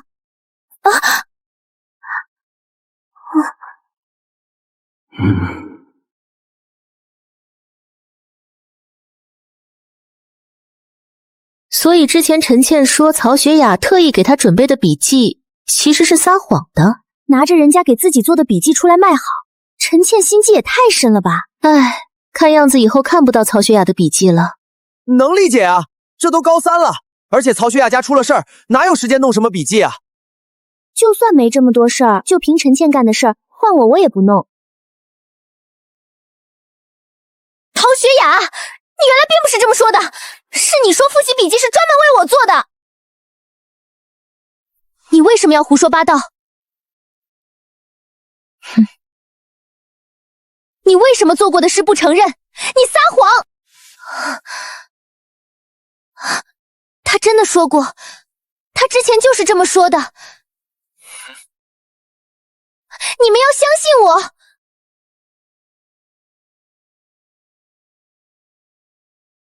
陈倩，你是不是有些事没想明白？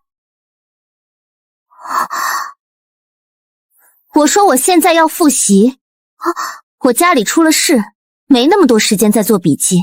不管这笔记是给你的，还是给我自己做的，我以后都没时间，没有时间，你明白吗？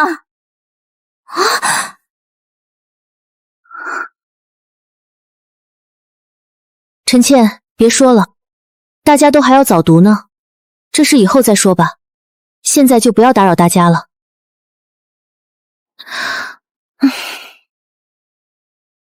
我怎么就这么蠢，和曹雪瑶的关系闹僵了，之后还怎么办那个事情？不行，我得想办法挽回。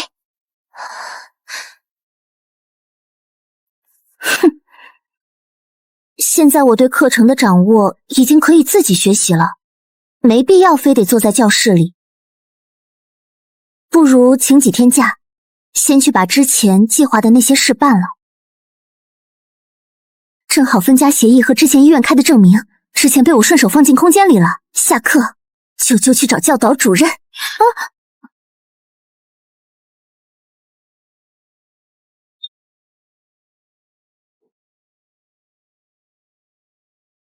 进来。呵呵，这位同学有什么事吗？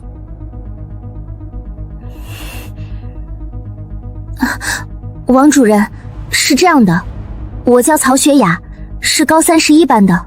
我爸前段时间出了意外，腿受了伤，现在还在恢复期，家里人手不够，所以我想请2周假，回去照顾我爸。这是我家的详细情况。曹雪雅，哦，我有点印象，你学习成绩挺靠前的，你父亲的遭遇我很同情。你爸的腿伤恢复对你家很重要，但你的高考对你个人、对你的家庭同样重要。我同意你请假，但你要记住，希望你能在请假期间也能抓紧一切时间复习。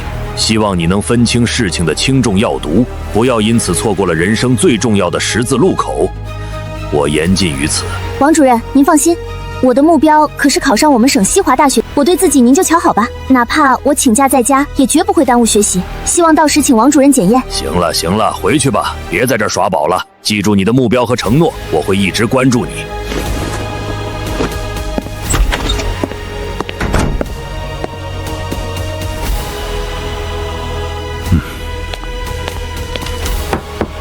什么事？刘老师，下周一开始我将请假2周，这是王主任签字同意的请假条，请您过目。曹雪雅同学，你要知道你已经高3，不能随意因为一些事就请假2周，这对你来说是极为不利的。且你请假2周，也将影响到班级的总体成绩，责任你负担不起。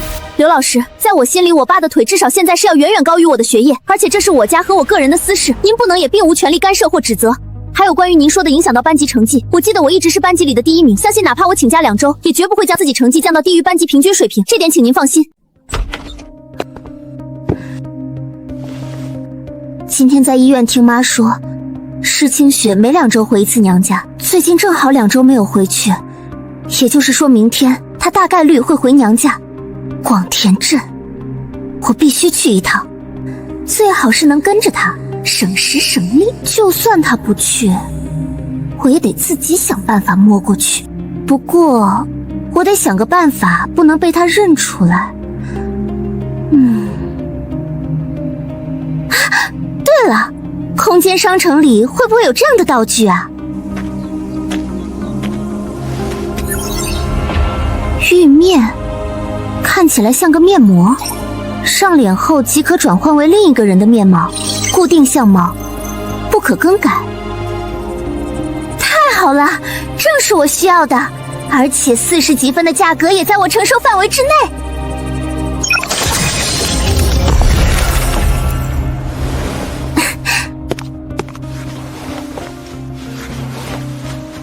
明天必须早起，去施清雪家门口堵人。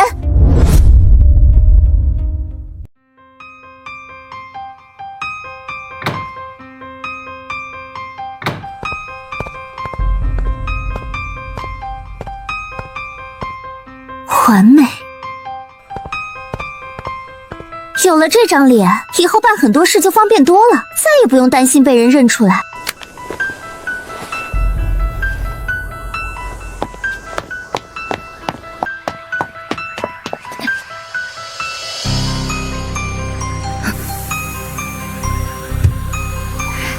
陈勇，你个王八蛋，就知道跟我要钱！要不是看在孩子的份上，我早跟你拼了。20块，就这么被你这个赌鬼拿走了，真是晦气！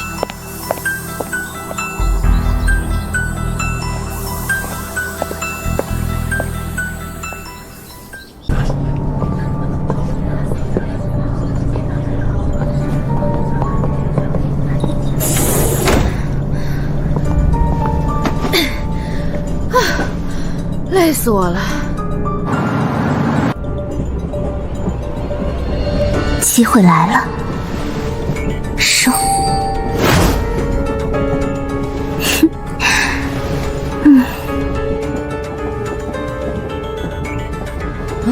的东西呢？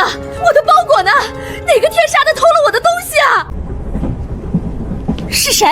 是谁偷了我的东西？你们这群贼！我说大姐，你东西丢了就好好找，怎么还骂人呢？一定是你们偷的！我的包袱就放在脚下，那么大3个，一眨眼就没了，肯定是被你们偷了。哎，话不能这么说啊！你说你丢了东西，就算真丢了，那也是一个人的事儿，你不能把我们一车人都当成贼吧？就是，3个大包袱，那得多大动静？我们这么多人看着，还能凭空没了不成？再说了，刚才路上不是有人下车了吗？谁知道是不是偷了你东西的人早就下车跑了？这可说不准。对啊，你可不能血口喷人，我们可没拿。我的东西，我辛辛苦苦攒了1个月的好东西，还有昨天特地去供销社给我爹妈买的，全没了。我不管，就是你们偷的，赶紧把东西还给我，不然我就报治安所，把你们统统都抓起来。这位大姐，你先别激动，我们没偷你的东西，就算偷了，你也得有证据啊！你要是拿不出证据，那就是诬陷，我们也能告你污蔑。对，拿出证据来。可我3个包袱真的丢了，那你们说怎么办？这样吧，大家伙儿都看看自己的座位周围有没有这位大姐的包袱，互相帮个忙。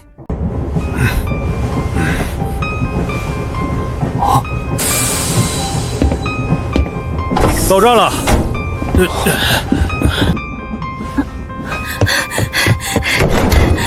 不准走！你们偷了我的包袱，一个都不能走，必须调查清楚。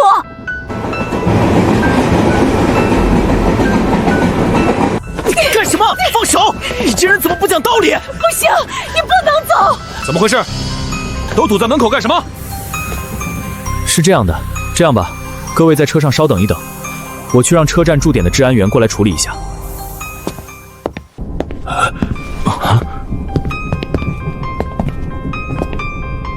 你坐在他后面，有没有注意到什么异常情况？抱歉，治安员同志，我上车没多久就睡着了，一直到他大喊大叫才醒过来，什么都没看到。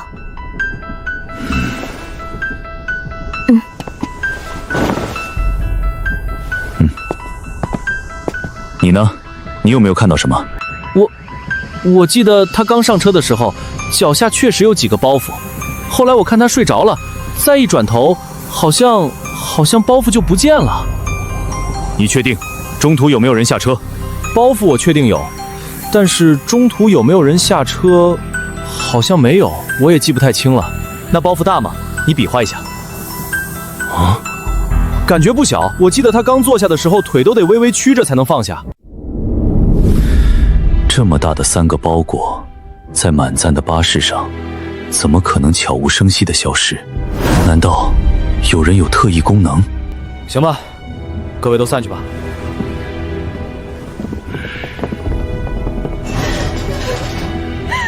我的东西啊，你们不能就这么让他们走了！我的老天爷呀！够了，你可以看到了，没有任何证据证明他们偷了你的东西，我们会继续调查的。你也快点回去吧。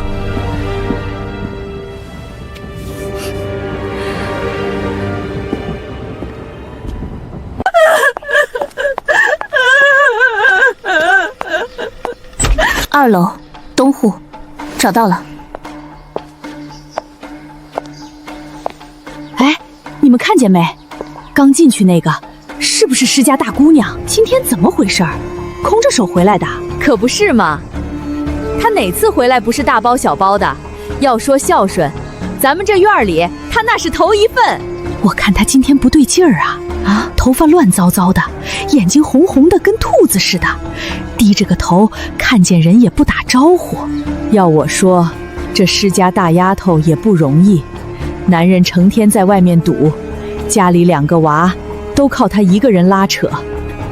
谁说不是呢？可她那个妈石老太婆，你又不是不知道，霸道着呢。我看她养那几个女儿，心都向着娘家。就这点来说，人家有本事。什么本事？我看就是那几个女儿傻，老太婆压根儿没把女儿当人看，但凡有点心疼，都不会这么往死里压榨。家里又不是揭不开锅，非得让女儿在婆家勒紧裤腰带贴补娘家。我说姑娘，你不是我们院的吧？你找谁啊？各位大娘好，吃点糖块瓜子吧。我是市里报社的记者，我叫吴昕，我这是来下面乡镇采风，想写一篇关于咱们老百姓美好生活的文章，听听大家自己的故事啊。好，谢谢啊。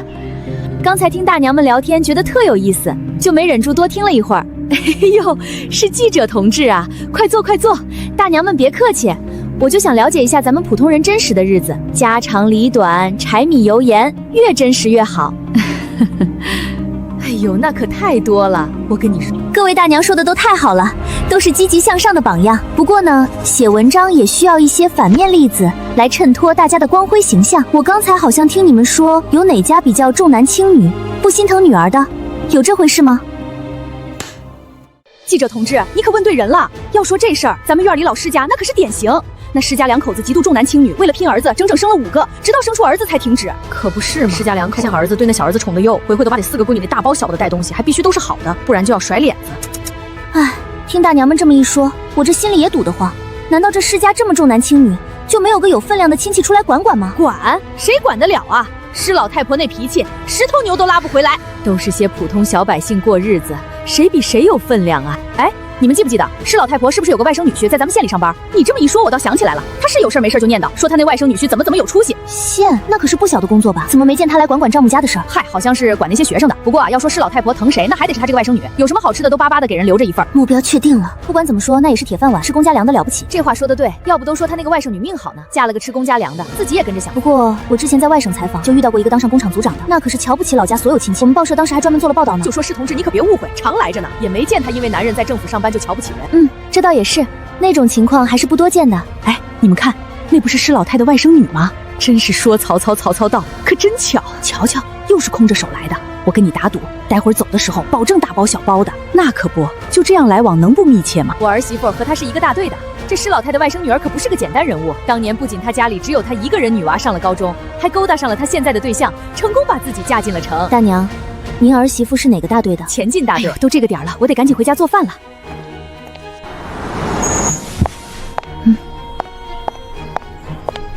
看来没错了，丈夫在县里是千雪的表妹，陈倩的表姨，上辈子躲在暗处偷梁换柱的就是这对夫妻。图什么呢？不急，真相总有水落石出的一天。现在才10月份，离高考还有大半年，时间还早。等我们一家从省城回来，再把这件事彻查清楚。时间还早，先去医院看看爸爸的情况。雪雅，今天怎么过来这么早？爸，你忘了，我今天放假。对呀，今天周日，瞧我都糊涂了，谢谢。咦，雪雅，今天怎么来这么早？妈，你怎么跟我爸似的也糊涂了？哦，对，瞧我这脑子。妈，正好今天比较早，咱们去跟大夫说一下出院的事儿，再问问去省城医院的手续。好。是曹德明的家属吧？来，坐。找我有什么事吗？我们打算明天上午就办理转院手续。医生，我们在省里也没有相熟的人，这转院需要提前办什么手续吗？省医院那边会接收吗？随时都可以过去，你们用我们医院的救护车直接转过去，省医院那边自然会接收，这是正常的转院流程。谢谢你，医生，真是太感谢您了。妈，既然去省城没有问题，咱们就抓点紧，正好明天去办完过户手续，拿到钱跟就走。知道，放心吧，那些证件我都一直带着呢。就是这趟去省城，不知道需要多久，假要怎么？而且我和你爸俩去省城，别请2个期的假。至于省城，我和你们一起去。那怎么能行？你马上就要高考了，跟我们去省城一去2个星期，这得耽误多少功课？妈，我们现在的功课主要都是复习，在不在学校其实没有什么差别。如果让你们单独去省城，我在这边也不放心，到时候心神不宁的更耽误。况且万一你们不在的时候，爷奶他们找我麻烦。你说的对，能让你一个人留在这边，这省城咱们一起去。这回手续办完了，我儿子这房子总算是落地了。王师傅，有件事我得提前跟你们说声抱歉。我家德明明天一早就要转院去省城看病，归期不定。现在房子里住着的是他侄子，到时候你们交接时，怕是会有点麻烦。没事儿，你们安心去给老曹看病，房子的事儿你们不用操心。他要是不搬，我们就找公安。就是，这房本上可是我的名儿，我怕他。大妹子，你们有事去忙吧，我们就不耽误你们了。雪雅，咱们终于把这房子卖了，可是我怕你爸不同意。妈，这是好事儿，这房子分下来咱们1天没住过，凭什么便宜了老曹家那帮人？现在卖了给爸看病，值。走，咱们回医院。妈，爸，我下午想回老曹家一趟，顺便去村委办公室咨询点事儿。今天晚上我就不回来医院了，明天早上再过来跟你们会合。行，去吧，去村委问问也好。咱家这情况是该跟村里说一声。去吧。雪雅现在做事越来越稳妥了。你这孩子知道跟村里报备，真是长大了。明天早上直接过来就行，路上注意安全。知道了，妈。那你们好好休息，我先走了。那不是陈倩的爸爸陈勇吗？听说陈倩他爸在外面吃喝嫖赌样样都来，看这架势又跟这些人混在一起了。哎呀，小雅来了，是有什么事儿找我吗？邓主任，不好意思，又来打扰您了。说什么打扰不打扰的，都是我应该做的。没事儿，说吧，有什么事儿？邓主任，你也知道我爸的腿伤现在很严重，县医院的主治医生说我爸必须去大医院才能做更进一步的检查和治疗。我和我妈是不会放弃的，只要有一线恢复希望，哪怕砸锅卖铁也会继续给他看。你可以放心吧。县医院已经建议我们去省城人民医院了，我们已经托县医院帮忙联系了，定好时间，明天一早就安排车辆转运过去。是省城的那个省人民医院吗？是的，主治医生说只有那里才有这个条件和方法继续治疗。那小雅，你今天过来找我是想让我帮什么忙啊？如果在我的职责范围内，我一定义不容辞。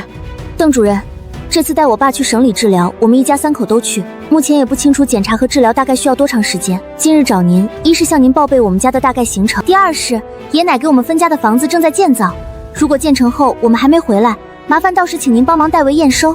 哎呀，就这点事儿啊，小雅，你放心，这事儿就交给我了，保管给你办得妥妥的。谢谢邓主任，真是太谢谢您了。就是不知明日以后听到老曹家发生的事，邓主任会不会后悔今日的大包大拿？邓主任，还有一件事麻烦您，我们离家多日，但家里如方便，也请您偶尔过去看一看。放心吧，我空了会从那边转一转的。谢谢邓主任，谢谢邓主任，我家的事情可劳您上心了。看来爷还是精明，刚分家就把掌家大权没收了，2万多的现金，还有1本3万的存折，这应该就是他们所有的家底了。我爸妈每年上交的钱，除了花销和各家孩子上学，还有盖房子的钱，差不多也就剩下这么多了。其他几家只知道吃宫中的，自己倒是存了不少吧。幸好是90年代，银行还没电脑，取钱不用密码，不然这3万块还真不好取出来。办什么事？取钱，把里面所有的钱都取出来。幸好我有玉面，不然就凭着办事人员3番2次的打量，哪怕钱取出来了，后期他爷也能通过询问查出是我。至少从爷奶那边又增加了5万多。回头进空间看看那几个好大伯3叔和4叔家产有多少了。曹德明，家属在吗？准备转院了。在这儿。司机提前回来了，可以走了。来，帮忙把病人移上车。上辈子爸爸没机会去省城，这辈子一切都能改变。怎么会？东西呢？啊！德茂，曹德茂，你快过来！大清早鬼叫什么？德茂，柜子里的东西都没了，前几天还在的，没了，都没了，钱也没了。啊！谁偷了我的钱？这就奇怪了，怎么回事？德茂，是不是你拿了？家里的钱是不是你拿去办事了？要是你拿的，快拿回来呀！那可是咱家所有积蓄啊！你个老不死的，你疯了吗你？你胡说什么？家里的钱不一直是你管着吗？我什么时候没经你允许动过1分？你再好好想想，钱到底放哪儿了？还是说你把钱借给谁了？是不是又给你娘家了？我没有，我怎么可能把家都偷空了给我娘家？曹德茂，你别血口喷人！一大早吵什么？都不要上班了吗？老大媳妇你也是，德茂都要出门了，还拉着他吵，什么事不能等下班回来说？上班还上什么班？家都让人搬空了，还上什么班？你说什么胡话？家不是好好的在这儿吗？没了，全没了。妈，我们存的钱和东西都被偷了。什么？偷了？仔细想想，会不会记错了地方？家里好好的，怎么会遭贼？这我哪知道？你得问他，钱不都是他管着的吗？老大家的钱要是真被你拿了，赶紧拿回来，咱家可不兴出吃里扒外的。德茂，你快去报治安所，去报公安，咱家丢了个这么多钱，说不定能找回来。难道你也以为是我拿的？快去啊！好，要真是哪个天杀的偷了，抓到了看我怎么收拾他。老头子，老头子！家里有事儿，今天不下了。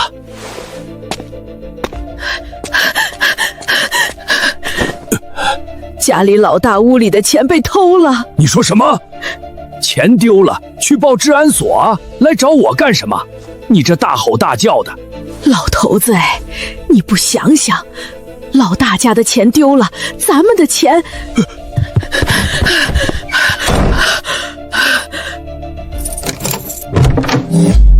找到了没？老头子，你是不是放其他地方了？别问了，我们的钱和老大家一样，也都丢了。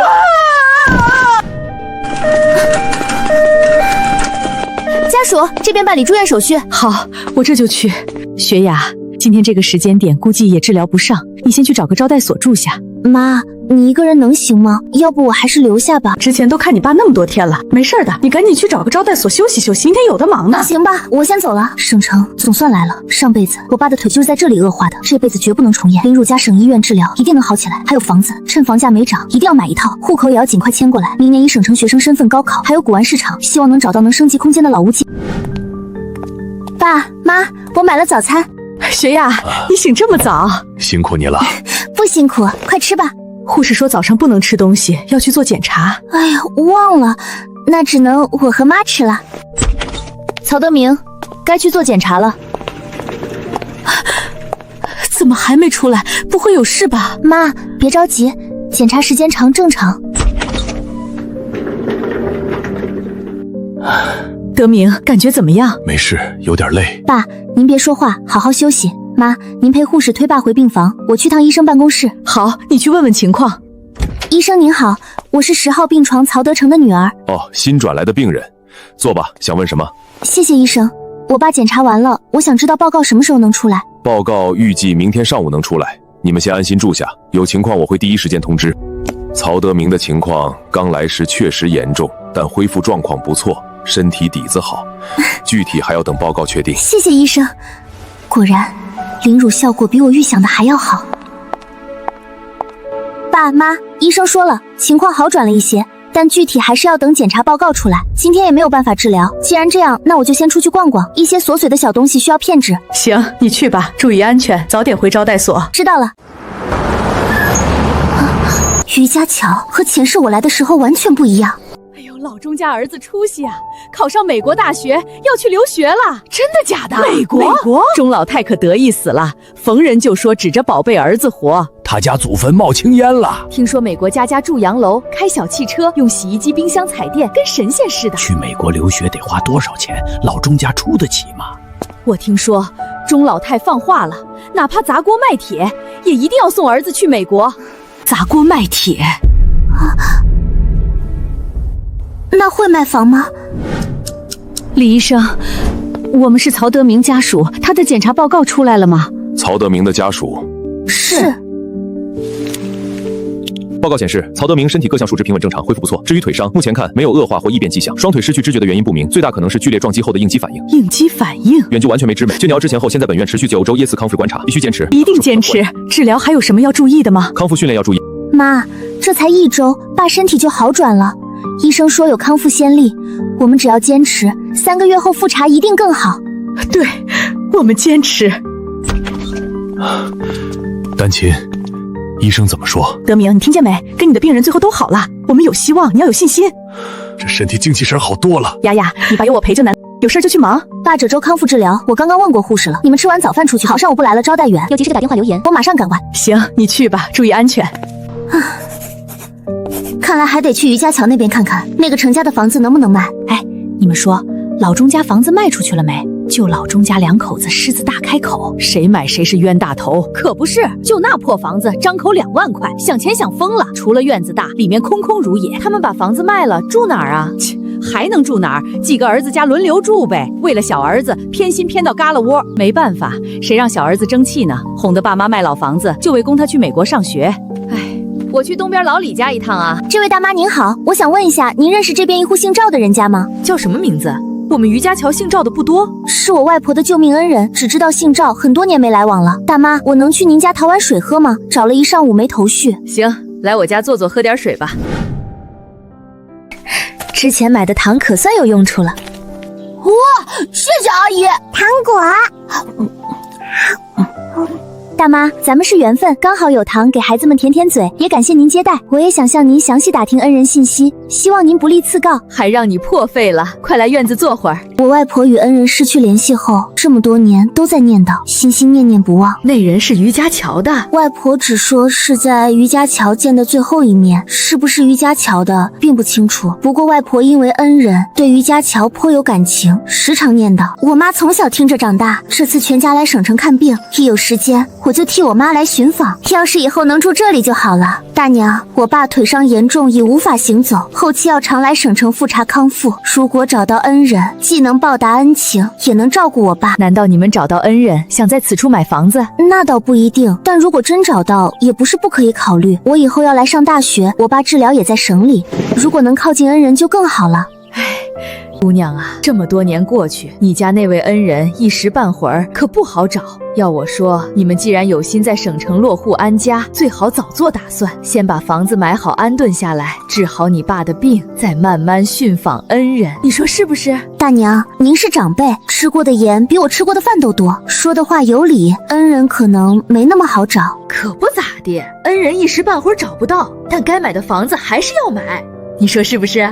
这可真是刚瞌睡就有人送枕头。大妈说的有道理，但现在房子不好找，我家就算想买，一时半会儿去哪里寻？这事儿倒也不着急。姑娘怎么不着急？我跟你是急着卖房子，院子可老大了，房子也宽敞，你们一家三口哪怕外婆他们的来也尽够，院子里还种了棵大枣树，夏天淋凉，秋天枣子可诱人了。大妈这么卖力的推销钟家的房子，难道是能得些好处？大妈，我这几日就要随爸妈回去了，这几天功夫买所价值不菲的房子，是不是太仓促？要不我再考虑考虑，或去其他地方看看。虽然余家桥对我家有特殊感情，但到底离城里远，还是城里房子离医院近，生活方便。姑娘，要不大娘带你去看看房子，看过了你就知道，大娘没瞎说。而且房子价格，大娘保证给你谈妥，放心。这房子你要真买下来，咱们以后就是邻居，是自己人。大妈，这就去看？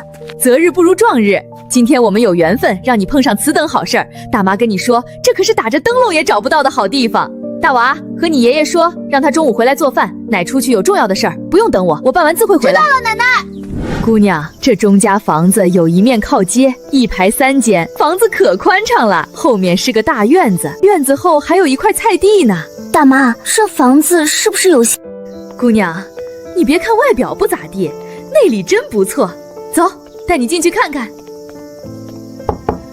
钟家的，老钟家的在不在？谁呀？进来吧。原来是大妹子，有事儿吗？大嫂子，你那房子卖出去了吗？我今天可带了个姑娘来看房。还没呢，没想到2位是来看房的。那快，屋里坐，屋里坐。姑娘，快请坐。大妹子，你也坐。这老太太真急了，对我后面计划有利。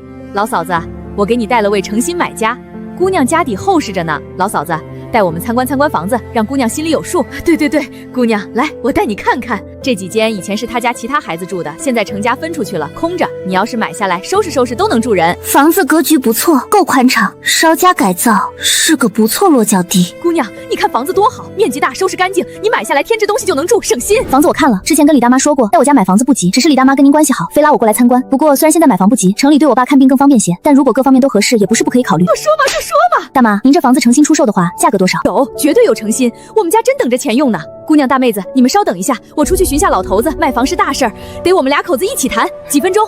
不瞒你说，小姑娘，我们家房子真心实意要卖，给小儿子凑钱出国。你放心，我们1.8万怎么样？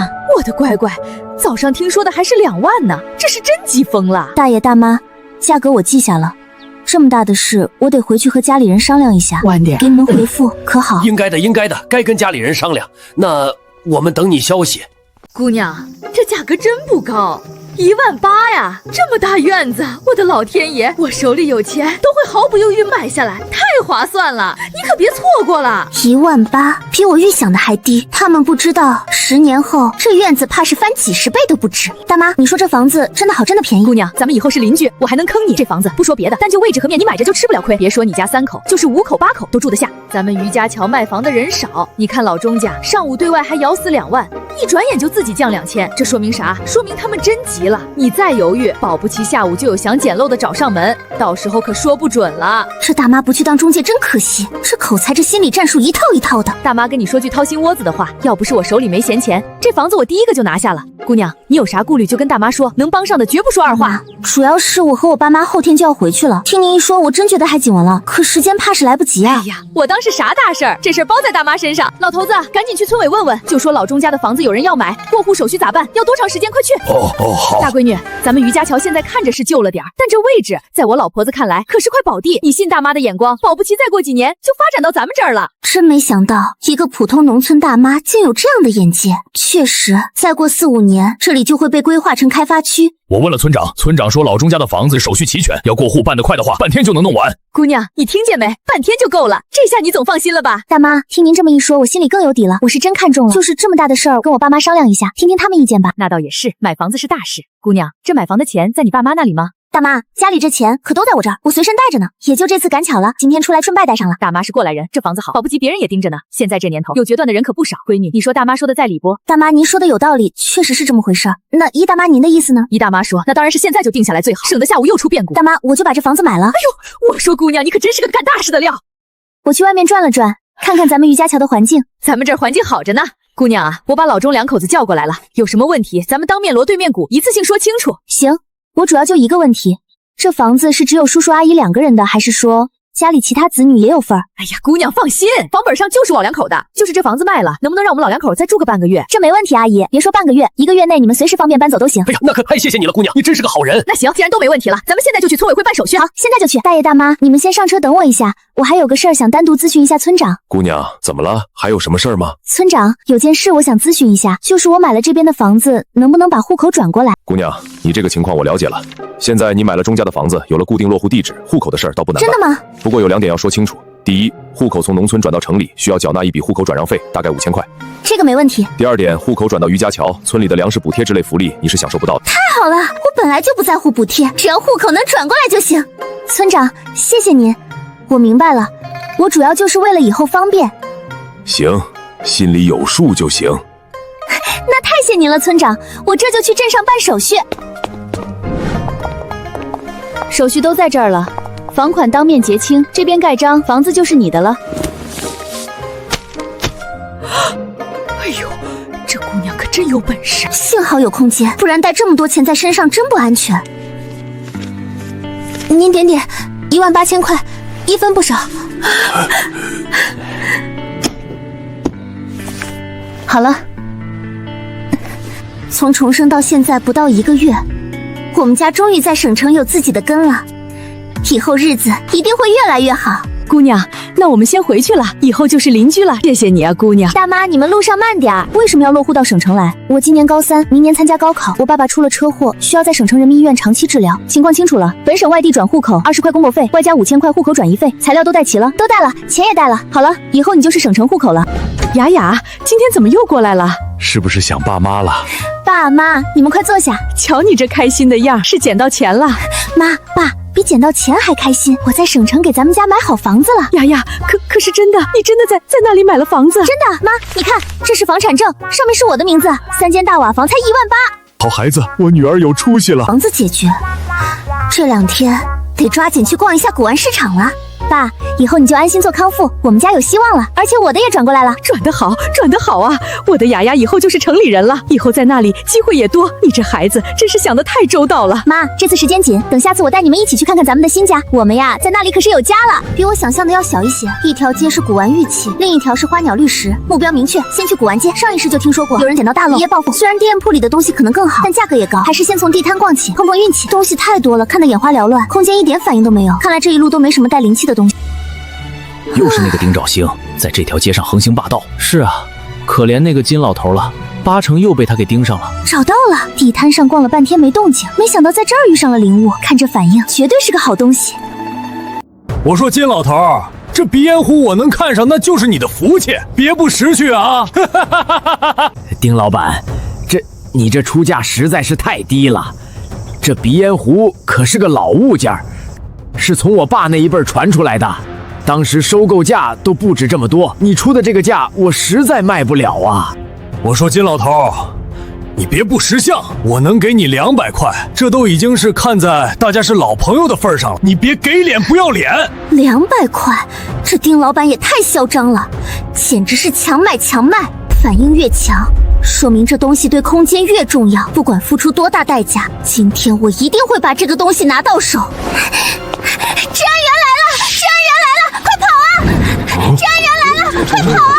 老金头，我劝你还是识相点，早点将东西出手给我。今日我在这里说了，这东西除了我，谁也别想买回去。谁要是想买，那就是跟我作对。金老头，最后给你3日功夫考虑，3日后我再找你。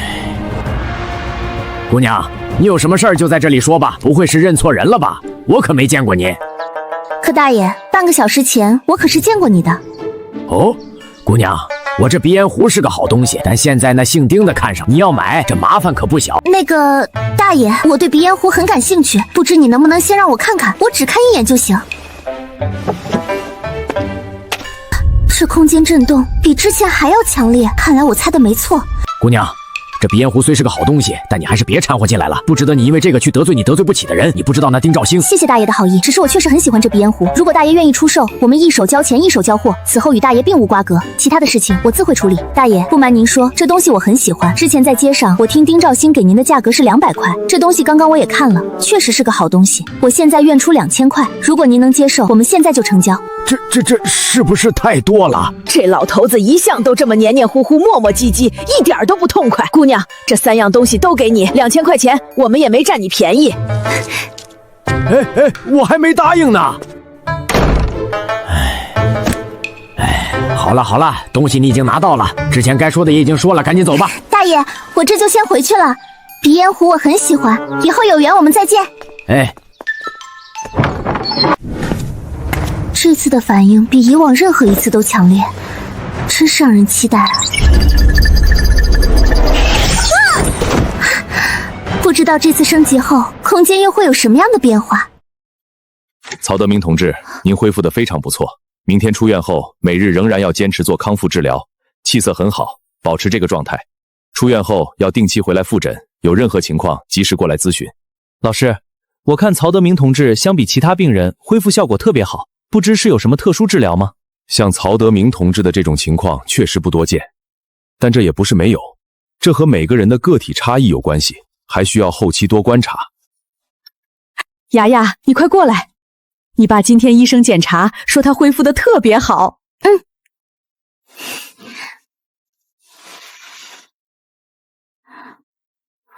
你们好歹给我留点啊！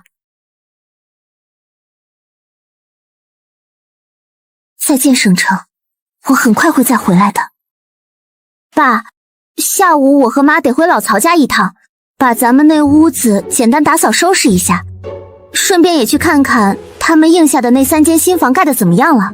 是啊，德明，而且咱们走之前拜托了邓主任帮着照看家里，回来了也得去大队说一声，告诉人家我们回来了，不然多失礼。应该的，你们去吧，我这边没事。事情不少，跑来跑去怕是要大半天。妈，咱们能不能托值班护士帮忙照看一会儿？行，咱们去护士站问问。护士同志，有什么事吗？你们去省城医院那天，你婆婆就是林大花，带着孙子曹学平来医院闹了一场。林大花来干什么？林大花直奔病房找曹德明同志，发现人不在就问我们，知道你们转院去省城后，林大花当场就发飙了。林大花高声辱骂你们，说你们一家是小偷是贼，偷了林大花家的钱，携款逃到省城去了。当时闹得可凶了，医院秩序都被林大花打乱了，最后还是保安把林大花强制拖走的。林大花怎么能这样无凭无据的污蔑我们？在医院里也这么闹？是啊，所以你们家现在在医院可是出了名了。不过你们也别担心，就算没人信，我们也不能这样的污名。雅雅，走，我们去治安所。你们遇到什么事了？治安员同志，我们要报案。我们家被污蔑了。我们家刚从省城医院转院回来，结果听医院护士说，我们走的当天，我奶林大花到医院大闹，说我们偷林大花家的钱，还说我们是携款潜逃，这无凭无据的，给我们的名誉造成了极恶劣的影响。希望治安员能够调查清楚，还我们家一个清白。你们稍等一下。杨志安，前几天曹家那起失窃案是不是你负责的？来一下报案室。什么事？他们说的是曹德明一家。哦，是你们啊。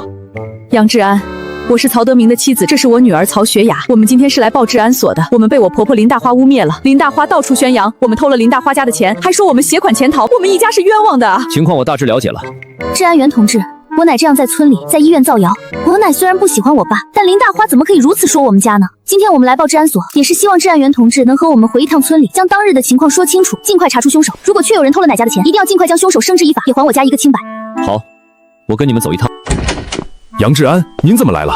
可是村里有什么事发生？村长，是我报的警。中午听医院说，我们走的当天，我婆婆大闹医院，说我们偷林大花家的钱，去派出所报了警，希望治安员能将事情调查清楚。我也想问清楚，为何如此怀疑我们？我家德明躺在床上无法动弹，我每日在医院陪护，女儿两头奔波，如何就可以空口白牙的污蔑我们？难道是看我们好欺负？如果这事儿不说清楚，这就是赤裸裸的污蔑！我不相信了，这还没有天理了。妹子，我知道你心里气愤，这个事情，谁家摊上这样的婆婆也是没办法。这会儿报了警也好，让治安员同志调查清楚，还你们公道。村长，麻烦派个人去把曹家的其他人叫过来。好。我这就去。来了，好戏开场了。这一家子丧门星可算死回来了。怎么偷了钱想跑路？我告诉你，跑得了和尚跑不了庙。你有种就别回来！你胡说八道什么？你家丢东西关我们什么事？有事你去找治安员，别往我们身上泼脏水！你个烂了心肝的黑心玩意儿，还敢顶嘴！我家的钱不是你偷的，是谁偷的？不是你偷的，你跑什么？偷完就跑！今天不把钱交出来，你就别想再进我们老曹家的门！治安员同志，您都听到了，我婆婆说钱是我们偷的，那就请她拿出证据。这里是村委会，不是你家菜市场，能不能好好说话？你叫林大花是吧？你说你家丢的钱是程丹琴和曹雪雅偷的，证据呢？不是明摆着的吗？他们前脚刚走，我们家后脚钱就没了，不是他们偷的，他们跑什么？还跑去省城？谁没事去省城？我问的是证据，不是你的猜测。人家去省城是给你儿子治腿，这事儿全村都知道。我不管什么腿不腿的，没钱了，我们这一大家子怎么过啊？他们就跟我们住一个院子，不是他偷的，是谁偷的？你们说说看，之前你们两口子工资绝大多分都上交了，就算存了私房钱也没多少，那你们哪里来的钱去省城给老二看病？你看，我就说这老二一家子表面老实，肚子里全是奸猾，这钱肯定是他拿的。这黑了心肝的玩意儿，把我们一家子的钱全掏空了，我们这老老少少的还怎么活呀？老二家的，我知道你是为了德明，这样吧，钱你拿去给德明治病那部分我们就不追究了，你把剩下的还回来，毕竟我不能看着他不管。是啊，二弟妹，就算给二弟看病花了一些，你把剩下的还给我们行吗？你看我们这一大家子一分钱都没有，这日子可怎么过啊？你们先别着急，我了解一下情况。跟他废什么话？钱就是他偷的。你个死贱人，把我家的钱还回来！不还钱，我今天就撕了你！干什么？还有没有王法了？闹什么？再闹全都给我出去！治安员同志、书记、主任，他们刚才说的我一句都不认，我没拿他们家的钱。至于我公公问的我们哪来的钱带德明去省城看病，确实就像我公公说的，分家那点钱别说去省城的数，我们连县医院都进不去。但你们是不是忘了我家德明是药厂的技术员？我家德明可是分了房的。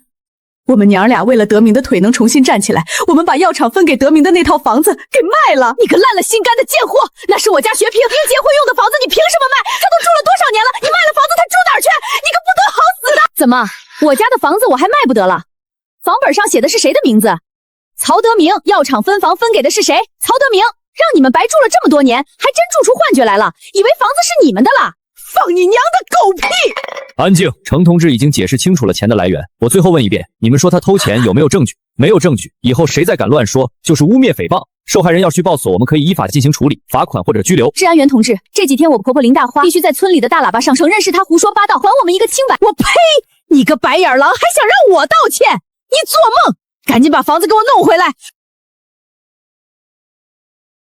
别抓我！别抓我！我道歉还不行吗？您放心，这事儿我一定处理好。老曹，道歉的事儿就定在3天后一早，回去好好准备。要是再出什么幺蛾子，放心，村长，一定好好准备。邓主任，真是不好意思，又给你们添麻烦了。但是我们也没办法，这事儿要是不说清楚，我理解这几天村里那些风言风语确实该澄清一下，要不然对你们影响太大了。这是我们从省城带回来的几样特色吃食，不值什么钱，您和家里人尝个新鲜。人都是相互的，你们有这份心我就很高兴了。这可怎么办？妈，我们去找包工头吧。这房子必须尽快盖好，不然爸回来没地方住。是丹琴啊，快进屋坐。刚从省城回来吧？李师傅，我家的房子你也知道情况，听说已经停工了。弟妹，后续的钱一分不给，你们又不在家，我这心里也没底，不知道这房子还建不建，只能先停了，等你们回来拿个主意。李师傅，这房子我们肯定要建，您看要是把剩下的全部盖完，大概还需要多长时间，还要多少钱？你们这房子简单，就3间正房，地基和墙根都起了，后面快得很，只要材料跟得上，最多15天就能完工。钱的话，你再给1500块就行了。李师傅，这也太少了。我知道你是好心，可我们不能让你亏本给我们干活啊。亏本倒不至于，就是少赚点。咱们一个村的，你家又碰上这事儿，钱您先拿着，还有个事儿想麻烦您，您看能不能尽快开工？德明他等着出院回家养伤呢。放心，我明天就叫人去拉料，后天就给你动工，保证让你家德明出院前住上新房。李大叔，我还想问一下，如果我们想再建个院子，把房子圈起来，这围墙大概得多少钱？那要看你们想圈多大的地方，要是圈个200米左右的，差不多300块钱。妈，我们加个400米的吧。400米，现在是大了点儿，可过几年这里要拆迁，院子面积也是算赔偿的，这便宜不占白不占。行，就听你的，李师傅，那就再加个400米的围墙。成，都包在我身上。那就麻烦你了，李师傅。好说好说。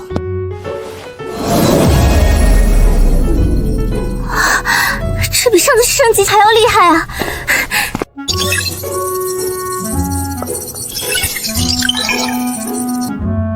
太好了，不仅升到了3级，种植面积翻倍，最重要的灵乳也升级到了20年份，发达了发达了！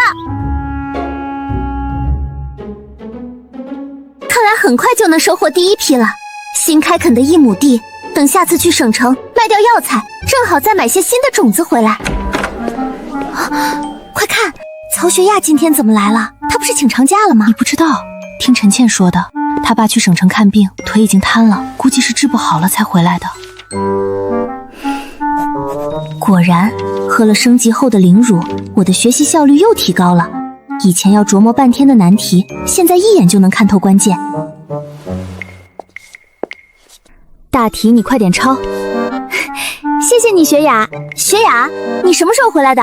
回来也没告诉我一声，我好去你家找你啊。又想让我给你当工具人赚资历，又对我家的困境冷眼旁观。哼，这班主任的脸皮可真够厚的。除了陈倩，还会有谁呢？心眼这么多，可惜全都用在了我身上。陈倩、施清雪，你们母女俩到底为什么就这么见不得我们家好呢？翻吧，翻得越仔细，失望就越大。学雅，你做的是什么试卷呀？是从省城带回来的吗？能给我们大家分享一下吗？我做什么试卷跟你有什么关系？你一个班级排名30开外的人，能看得懂吗？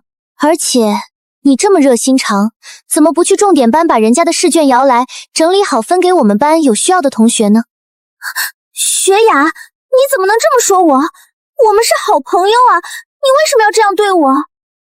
好朋友？你要真拿我当好朋友，就该知道我请了1周的假，落下了多少课，而不是一而再再而三的来浪费我的时间。我还要考省城的大学，不像你，没那么多时间陪你闲聊。按课铃响起，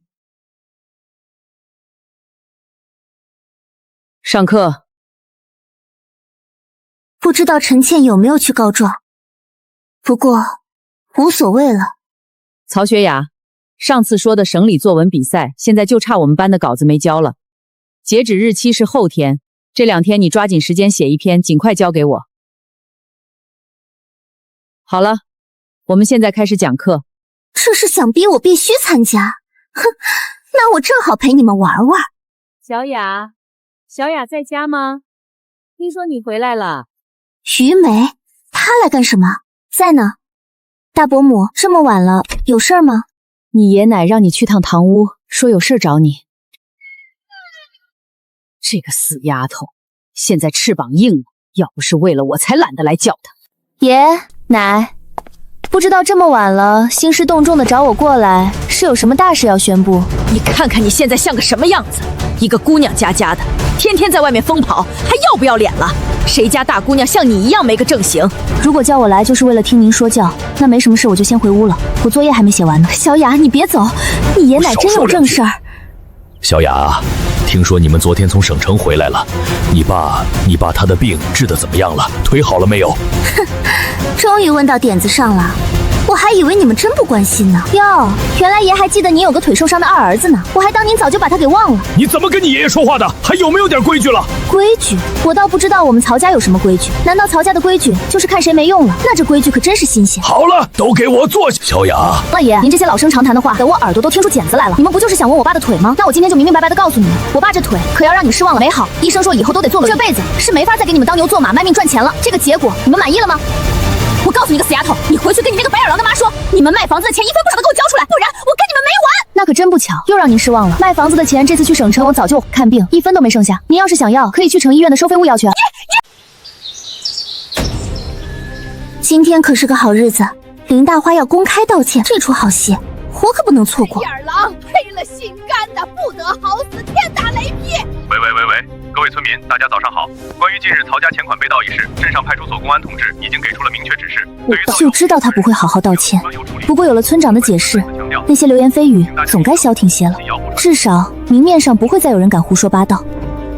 雪雅，刘老师之前说让你今天交作文比赛的稿子，今天可是最后一天，你可别忘了哦。哼，你就装吧，等你辛辛苦苦写出来的东西成了我的垫脚石，看你还能得意多久。大爷，这是我昨晚写的一篇作文，您帮我看看，有好的建议记得提醒我哦。哎呦，小曹同学这么用功啊！行，大爷替你长长眼。请进。是你啊，之前请长假的那个曹雪雅同学，有什么事吗？主任，我是跟您报备，长假已消。另外，这是我参加省里作文比赛的稿子，特意给您送过来。稿子交给你们班主任就行了，不用到我这里来。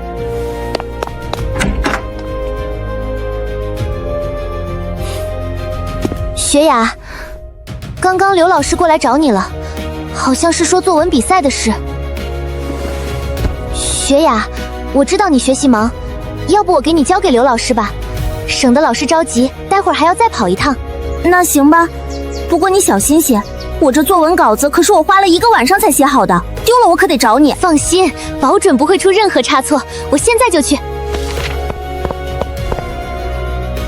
这陈倩是谁啊？竟然得了省里的特等奖！是啊，特等奖得多厉害啊！听说不是重点班的呢，想来一定很优秀吧？我听说这次奖金可丰厚了，要是我得的该多好啊！听说有2800块呢！哇，真的假的？真的，太厉害！曹雪雅，你出来一下。雪雅，你现在去我家里一趟，帮我拿一本书，我现在急用，快去快回。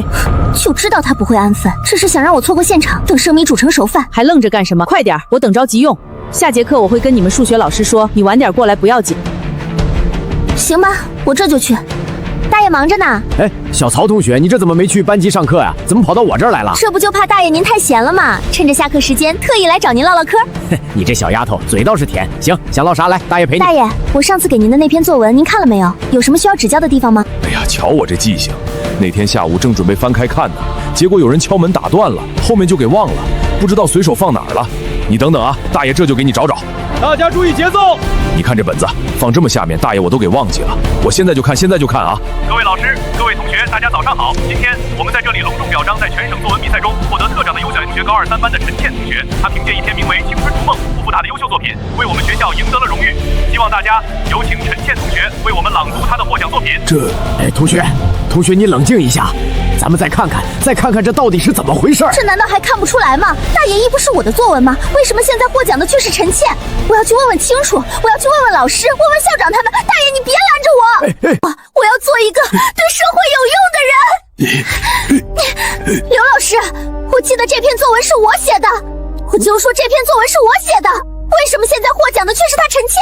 你能不能和我解释一下？你们都和我去校长办公室，有什么事儿去办公室说清楚。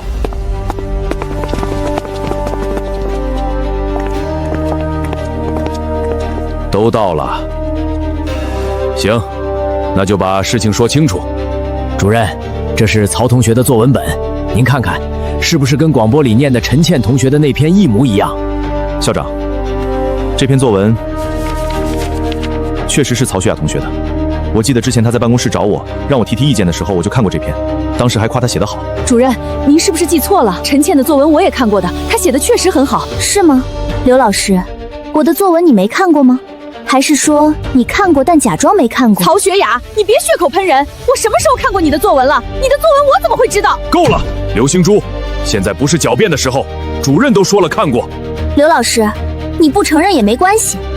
我没有。